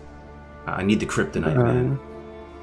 Are we talking, playing against warlocks as a priest, or just any? Just against anything. Like, what goes wrong for you as a priest? Like, like, as a shaman, you put tongues on him, right? Like, there's kind of an easy one for that. Or paladin, you put the tongues on him. That's really interfering with their game plan. With a priest, against warlocks, for instance, Curse of Tongues is certainly annoying. If they're putting out a lot of pressure on my rogue, for instance, or on my warrior or pharaoh, whatever I play with, and they keep Curse of Tongues up on me, as soon as I've cast that last instant heal, like, whatever it could be, renew or prayer of mending, I'm at a point where I have to cast, and if I have Curse of Tongues up at that time, things get spicy, I guess. Things get scary there. You get scary. Okay. I think against the priests, you need to be able to, like, have it so you have the advantage against them, where, like, you're putting out more pressure than they are. Yeah. Because if they're able to go on the offensive, it gets really hard. Or if they're just able to do what they want at that point, right? Where if you kind of push them into having to heal, where you can land interrupts on them, you can land CCs on them, and to put them, kind of put them further behind. I think that's generally what you want to do. Yeah, I agree. Same with, like, it's harder, to catch them in fear, for example. But, like, if you can dispel their fear ward and get a fear off on them, and the same thing. I think pressure is really important. Combined with CC, which is, like, kind of stating the obvious, but I played a little bit of priest, like, obviously nowhere near level as Bogdan, but those are the things that I found to be really tough, is when there was a lot of pressure being put out that we weren't able to peel for the DPS. A lot of times I felt like it wasn't even me. Like, pressure on me seemed to be fine, I was able to, with my cooldowns, generally stay alive with my teammates peeling, but it would be heavy pressure on one of my teammates, then getting interrupts and CCs or, tongues on me, for example, and not being able to, get out of those. That would like put us behind and end up leading to losses. I see. Another thing too, I'm trying to really put myself in the priest's shoes. I feel like it might be tough. You might feel like you can't peel for your teammates. Like as a healer, sometimes if you're a druid, I'll be like, "Yo, the rogue's on me," and he'll like either cyclone him or roots the rogue off me. That was probably a strength of a druid I'm thinking about, because a fear doesn't hit the same. There's fears all over the place in arena, and everybody's freaking. You kind of got to go. You got to go into the fray to use your as a priest, right? So you kind of open yourself up to being a little bit at risk. I think if you go into fear, you kind of got to be careful to, not eat a CC or have them swap to you. Like, is that something you're concerned about a lot of times? Well, yeah. Sometimes you don't want to push out for fear because you make yourself vulnerable to CC. That's true. Like against the rogue mage, for instance. You're forced to stay at the pillar, but fear is one of the few peeling, I guess, options you have as a priest. Mind control is also there for you, but I feel like mind control is rarely used. It's such a long cast, they can just line it or reflect it or interrupt it, and it also costs like 900 mana. It's you can't really spam that a lot. Who survives longer? So right? Yeah, generally, your best way of getting out of those situations is not to get in those situations in the first place. Like, to not fall behind and try to stay ahead and have the upper hand in the game, keep the pressure up. That's how you usually do it. But against some classes, fear is actually quite reliable as a way of stalling the game or peeling, resetting, whatever. Like against rogues, for instance, you can just spam fear rogues when playing against rogue druid, for instance. It helps, And there's going to be probably a lot of dwarves going into TBC this time around, and they do have chastise, which is a little bit. Good. Yeah, it's a little bit of a additional utility to either make distance for yourself or to be a gap closer for you. Like, I know there's been times on druids where I've used it and then see them spin and get in range to be able to fear them. Mm-hmm. Yeah, it can be used in that way for sure. Chastise is pretty good. I like that spell. It sometimes you can prevent the enemy DPS more often. Prevent them from kiting your teammate, for instance. Like one big question. With a rogue and sorry, go ahead. One big question I want you to settle: dwarf or undead as a priest? Say in an RMP comp. What do you think is the top? Does Will of the Forsaken trump that? I think Will of the Forsaken is really, really strong in Priest Rogue and RMP. Other than that, if you're not playing with a Rogue, Dwarf is actually a very good choice for twos, at least. Like, for instance, if you're playing Priest Warrior, Double Dwarf is going to be much better. If you're playing Priest Hunter, again, Double Dwarf is much better. Priest Warlock, Dwarf is better, in my opinion. Just Dwarf is basically better for every comp except Priest Rogue and twos, and except RMP and RLP and maybe double healer comps in threes. Dwarf is better. From a roguelike perspective, the dwarf priests are so hard to kill, man. They're hard to kill, but they're easy to CC, though. Yeah, it's easier to CC. It's true. But they do have fear wards, though, right? Because all priests get fear ward in TBC. They still have that shadow resist. They still have trinket. So they do have some stuff. Prayer, yeah. They do still have a couple different layers of fear protection. But it's like when you're trying to kill the priest and you're roguelike, it's like another 2 cooldowns you have to get through, kind of, because they have stone form through all the poisons. That's why you usually don't do that. You usually don't try to kill the dwarf priest as World Rogue. which is crazy, right? The ratios really do affect the strategies, right? So Yeah, of course. it's like first you look at the classes, next you look at the races, and then you make a determination on what you want to do.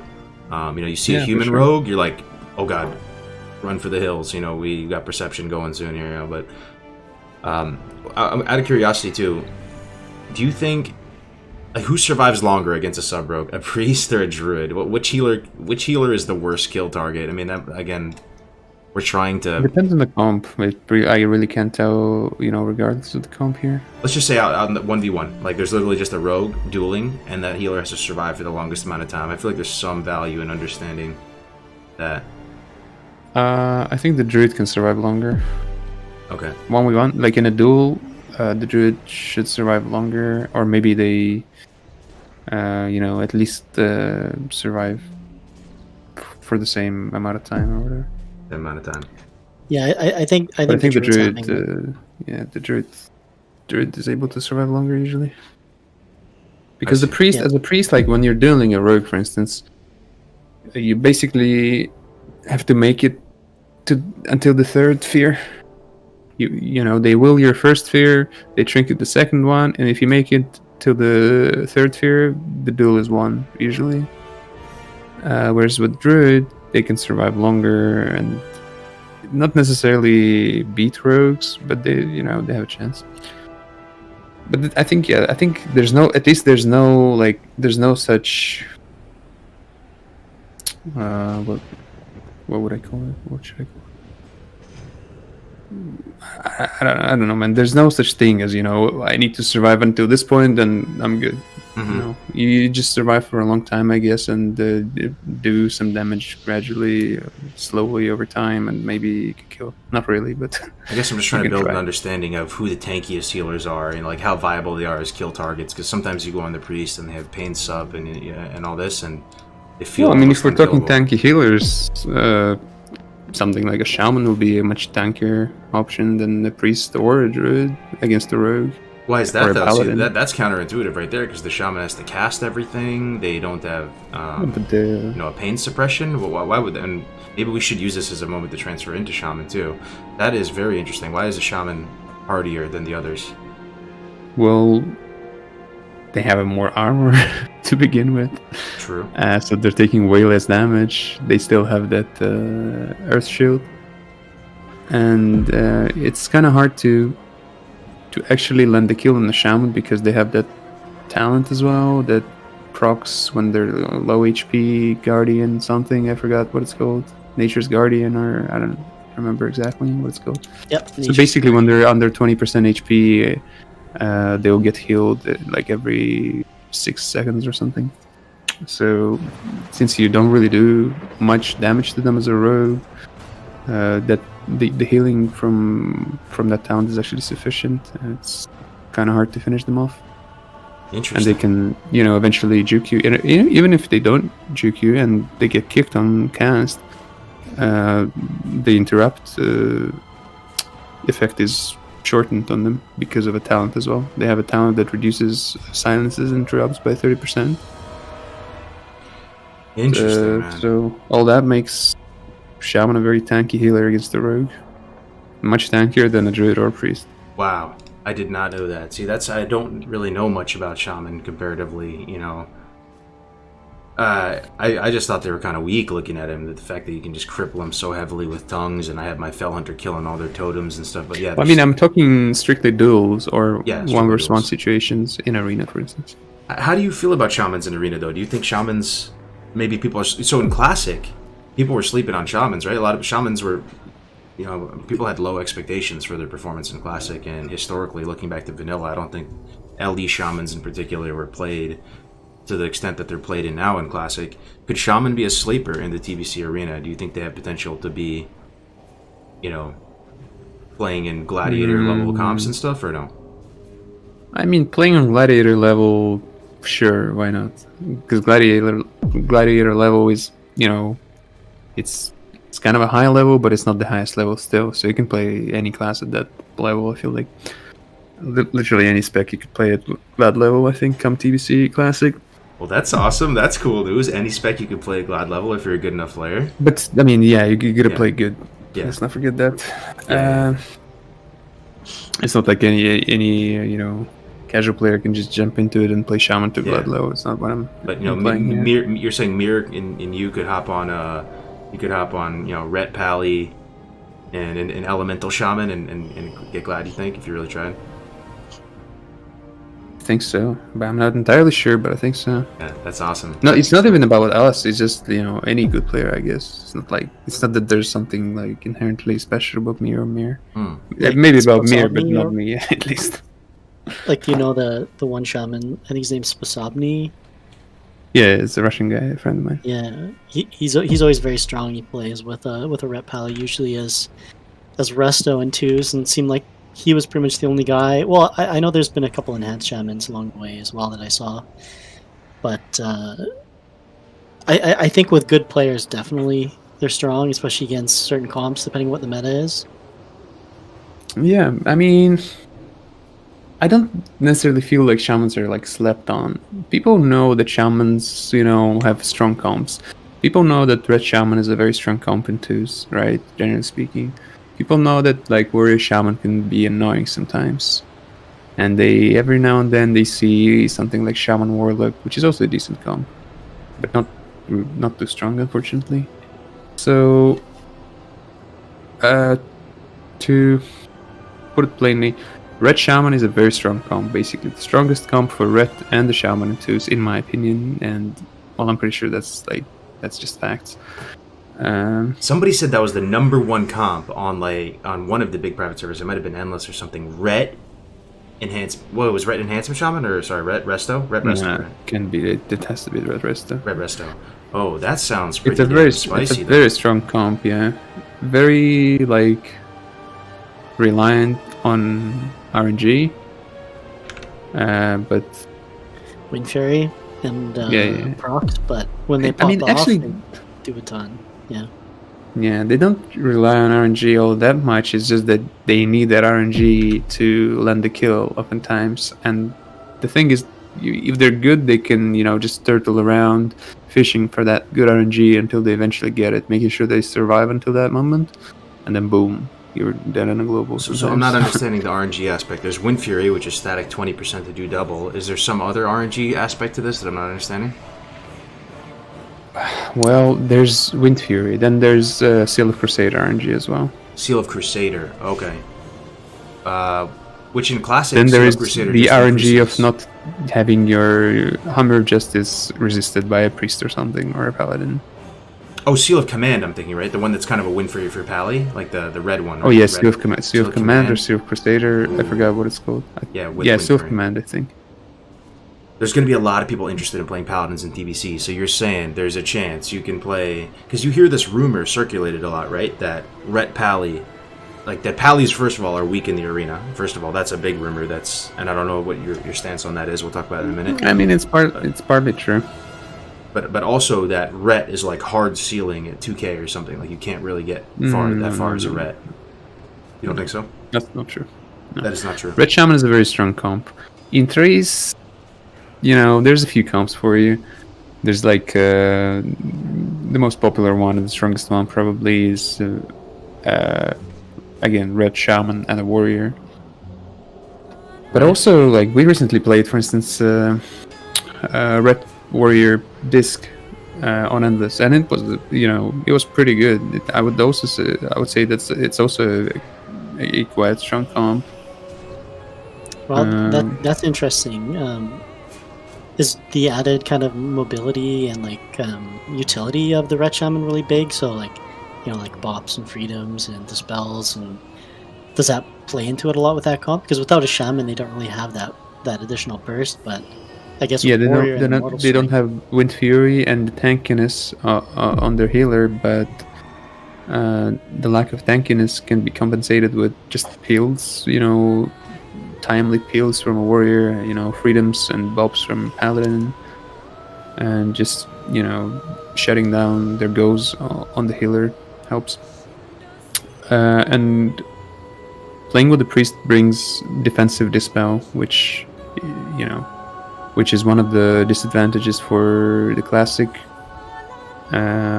warrior red cleave in threes with the shaman. they don't have defensive dispel, so they can easily get like CC. They can get, the red can get polyed. I mean, they have a dispel, but they don't have the dispel on red, so the red can get feared. I mean, not really feared, but they can get polyed and they can get CC quite a bit. Playing with the priest,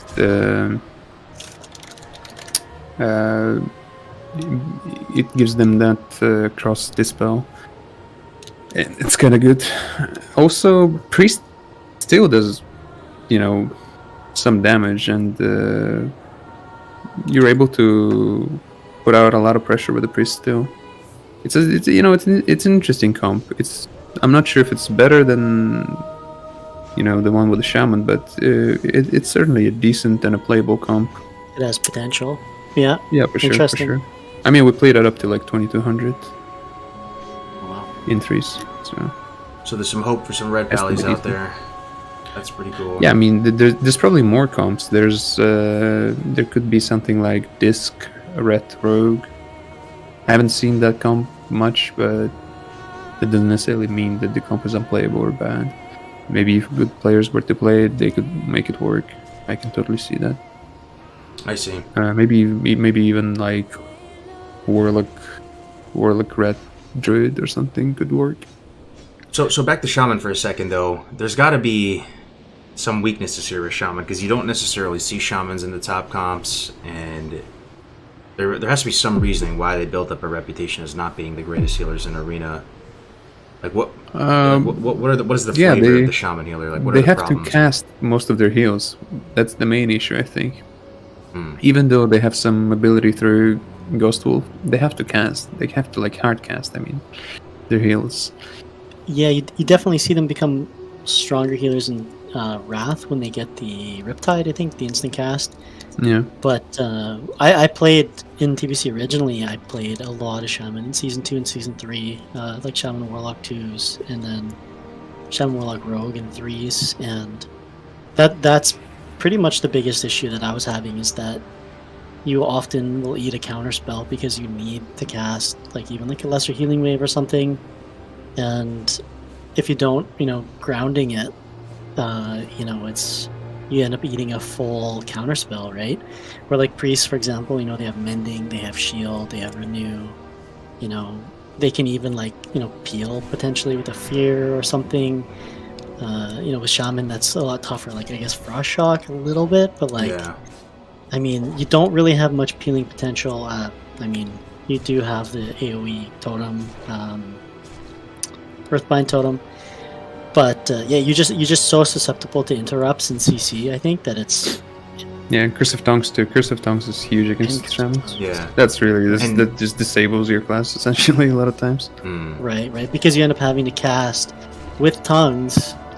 Yeah, Yeah, you and the just warlock, understand. if he's good, the warlock can just hold his counter spell forever, and you're in a position where you have to cast, but even your like lesser healing wave is 2 second plus, right? Maybe you play with the mage, though, to You're take just it- super afraid of getting spell locked, and so you try to juke it, and he doesn't fall for it, and so you just keep it for, they keep it forever until eventually their teammate dies. Yeah, and then you do Very have hard. pushback as well, because your healing focus talent only gives 70% pushback, so you can get even a little bit of pushback on that if they have their pet on you. Oh, right? but you also have one thing that's really cool about Shaman, guys, really cool, is that Earth Shield gives you an additional like 30 or something percent pushback. So with your talent and Earth Shield, you actually have 100%, which is cool. But it has to be on you, Yeah, the Earth that's Shield. You true. can only have it on one That's target, true, yeah. which is pretty cool.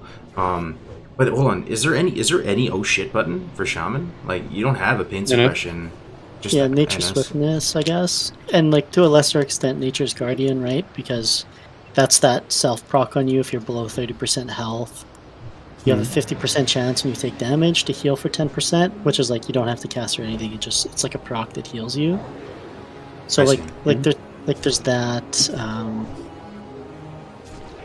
But yeah, like you're right. You're really right. Like there isn't much. Like I guess like the passive healing from Earthshield if it's on you.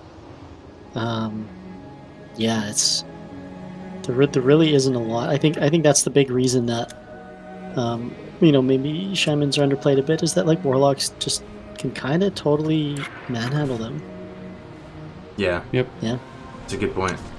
What about their healing potential though? Are they solid without that? I mean, the upside is they can kind of burst. Can they burst? I feel like they can kind of burst. Not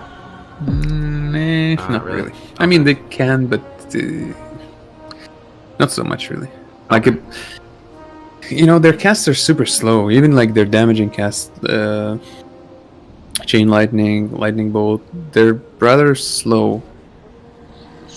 They're slower than a Mayan Blast, for instance, and Shadow Word Death is instant. Like if we're talking, Shaman versus a Priest, in terms of damage. Yeah, you can do like a Lightning Bolt or Chain Lightning Shock, which is decent, but yeah, it's tough. As for like their best threes comp, what would you say is the best threes comp for a Shaman? There's actually a few. Shaman is very good in threes, I would say. Shadow Priest, Frost Mage, Sham is a very, very strong comp in threes. Shadow Play is also a very strong comp. Do you think UA Lock, SP Shaman? Sorry, carry on. Those two, I would say, those two are the strongest ones. And can those two comps, can they hang with like RMPs and things like that? Like, do you feel like they're... Shatter totally can. Shatter actually countered the RMP in my opinion. Oh wow! We had a very hard time against that comp as RMP. We still managed to win more games than we lost, all in all. But it was like we won 5 games and lost 4, something like that. It was very close. And I feel like if we played against a really, really good team, a team that would be, playing at the very high level or at the very highest level or whatever, we would probably lose the series. And that's not to put down the team that we, played against, but just the way it just shows that there is potential for that comp at the highest level. Yeah, the comp is really good. What about that team we played yesterday? Maybe we could tell Uz about that. It was Ellie Shaman and Frost Mage, and what was the other one? Priest? Shaman. Remember? I think isn't that the comp you're talking about? Yeah, like a Wizard Cleave. Okay. No, I mean if you mean me, I talked about Frost Mage, Shadow Priest, and the rest of Shaman, but Frost Mage, Elisham, Disc can also work. I guess it's not as strong, but it works. It works, I guess. You can get maybe like 2k, 2.1k with it or something. Okay. On private servers. I don't know how things are gonna look on TBC Classic. How high the ratings will be. How high the the highest rating will be and shit like that. So it looks. Sorry, go ahead. Yeah, I was gonna say like Elemental can definitely like push out a lot of damage.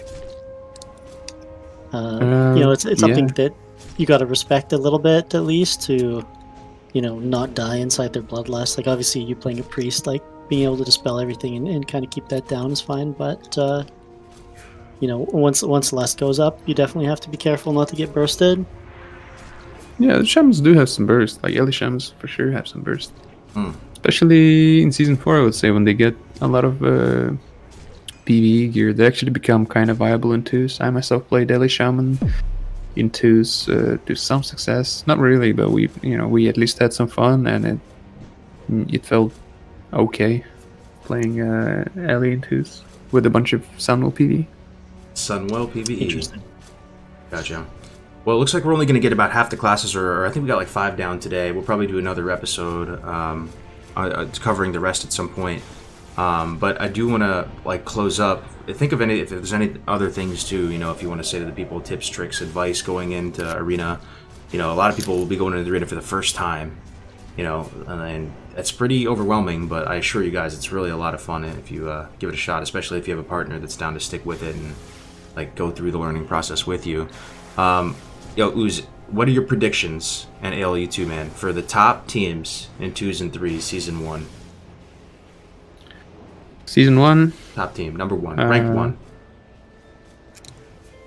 Rank 1, right? The very rank 1, the first team. Mm-hmm. In the latter. In twos, I would assume Priest Rogue or Priest Warlock. In threes, I would say RLP or RMP. Yeah. RMP or RLP, so Roguelock Priest or Rogue Mage Priest. A lot of rogues, a lot of priests in that list. I don't blame you. That's. I mean, they're really strong in season 1. Yeah. Okay. What about you, El? I'm gonna go something a little bit different. So originally in TBC Classic, the game was still kind of evolving at that point. In season 1, resilience didn't affect dots. So if we get like a progressive, potentially, I don't think we will, but if for some reason that happens, I feel like warlocks are going to be, incredibly strong. I remember back then it was like warlock shadow priest, warlock druid were like top 2 comps, warlock priest. So if we do get something like that, really look for like the dot classes to be like insane. So I think like a warlock comp will be very strong. If not, yeah, I think I agree with Bogdan, like priest rogue, warlock rogue. There will be a smattering of like 2 DPS teams, rogue mage and things like that up in there. I know that's usually actually rogue mage is a real competitor in season 1 because they do get that mind quickening gem. Like mind quickening gem, I'm sure you played vanilla a lot. You know what it is. What? I got mine ready. Yeah. Mind it's an insane trinket in it's season still 1. good. It's just still good. So broken. Oh wow, still good in PvC, huh? Yeah. So it's broken in TBC. Like it's for rogue mage or RMP, I guess too. It's just it really is broken. It gives you just insane like 1 second frost bolts basically.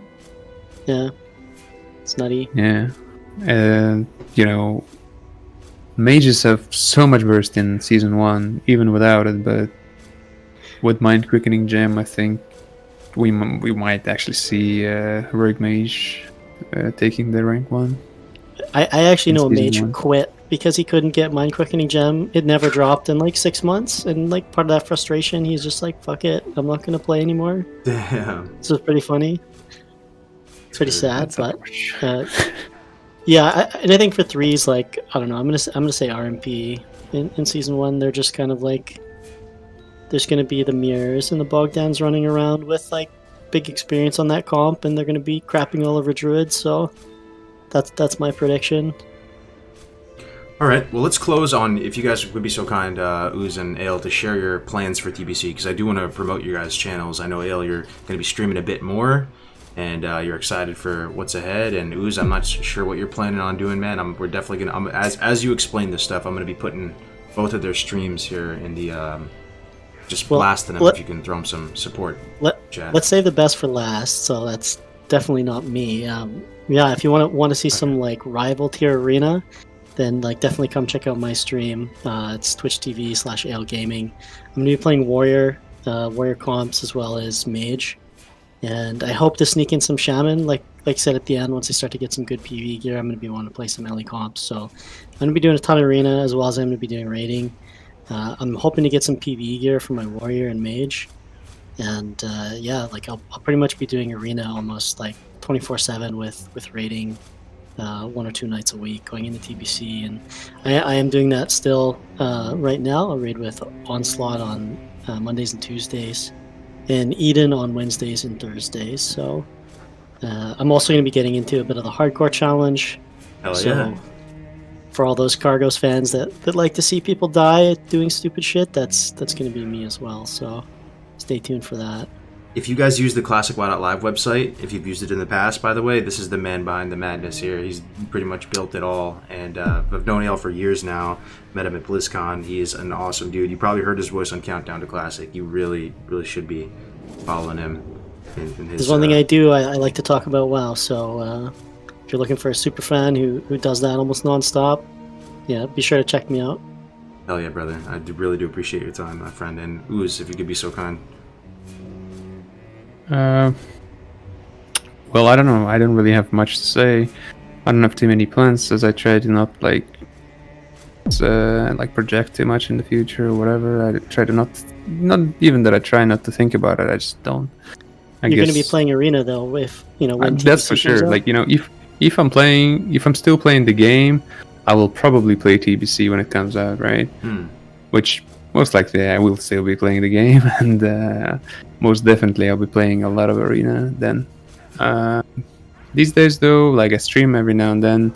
I stream some TBC, playing on Endless mainly, playing Priest, some Pharaoh, Rogue from time to time. I might play my other classes, who knows. I haven't felt like playing Shaman lately, or Warrior for that matter, but I might do that. I don't know. I might also stream some Shadowlands Arena, I guess, because I've been playing it quite a lot lately too. That's about it probably. His partner, he was doing games earlier with Mir, one of the best rogues on the planet as well, and they were doing games against Ozzy and stuff. Like, that's just a casual day for him, man. Just a day in the life. So, just high-rated, amazing, quality play. So, definitely check him out, folks. I think that's about it, guys. I think that's the end of the episode. We did. I think we got through a good amount, and seriously, thank you very much for spending your time. Yeah, thank you guys. Sharing your knowledge with the people. Thanks for inviting. Yeah, thanks for having me on, Cargos, and it's good to talk to you. Absolutely. Uz, are you streaming after this? I can drop the host on you if you're going live on Twitch by chance, or. Nah, I'm probably gonna go chill now. Chill for a little bit. Yeah, are you streaming or no? Not yet. No. Not streaming. Okay. Gotcha. All right, so we will drop you off to Parla, who's doing the hardcore challenge. Parla is a actually, well, let's go. Life is Moot. He's actually doing TBC Arena, Endless. Shout out to Parla though; he's an amazing person. If you want to watch some another classic Andy learn the TBC process, Life is Moot is an excellent streamer. He has a really great head on his shoulders. So I'll pass you off to them. Everybody for the subs, the follows, the donations throughout the stream. Sorry we couldn't shout out in real time as we're trying to keep it like a show. But thank you very much, and we'll see you back for Hardcore Challenge with Grays. I'm gonna eat this wasabi. Grays is gonna do the 5 million Scovilles. I'll probably go live in an hour or so.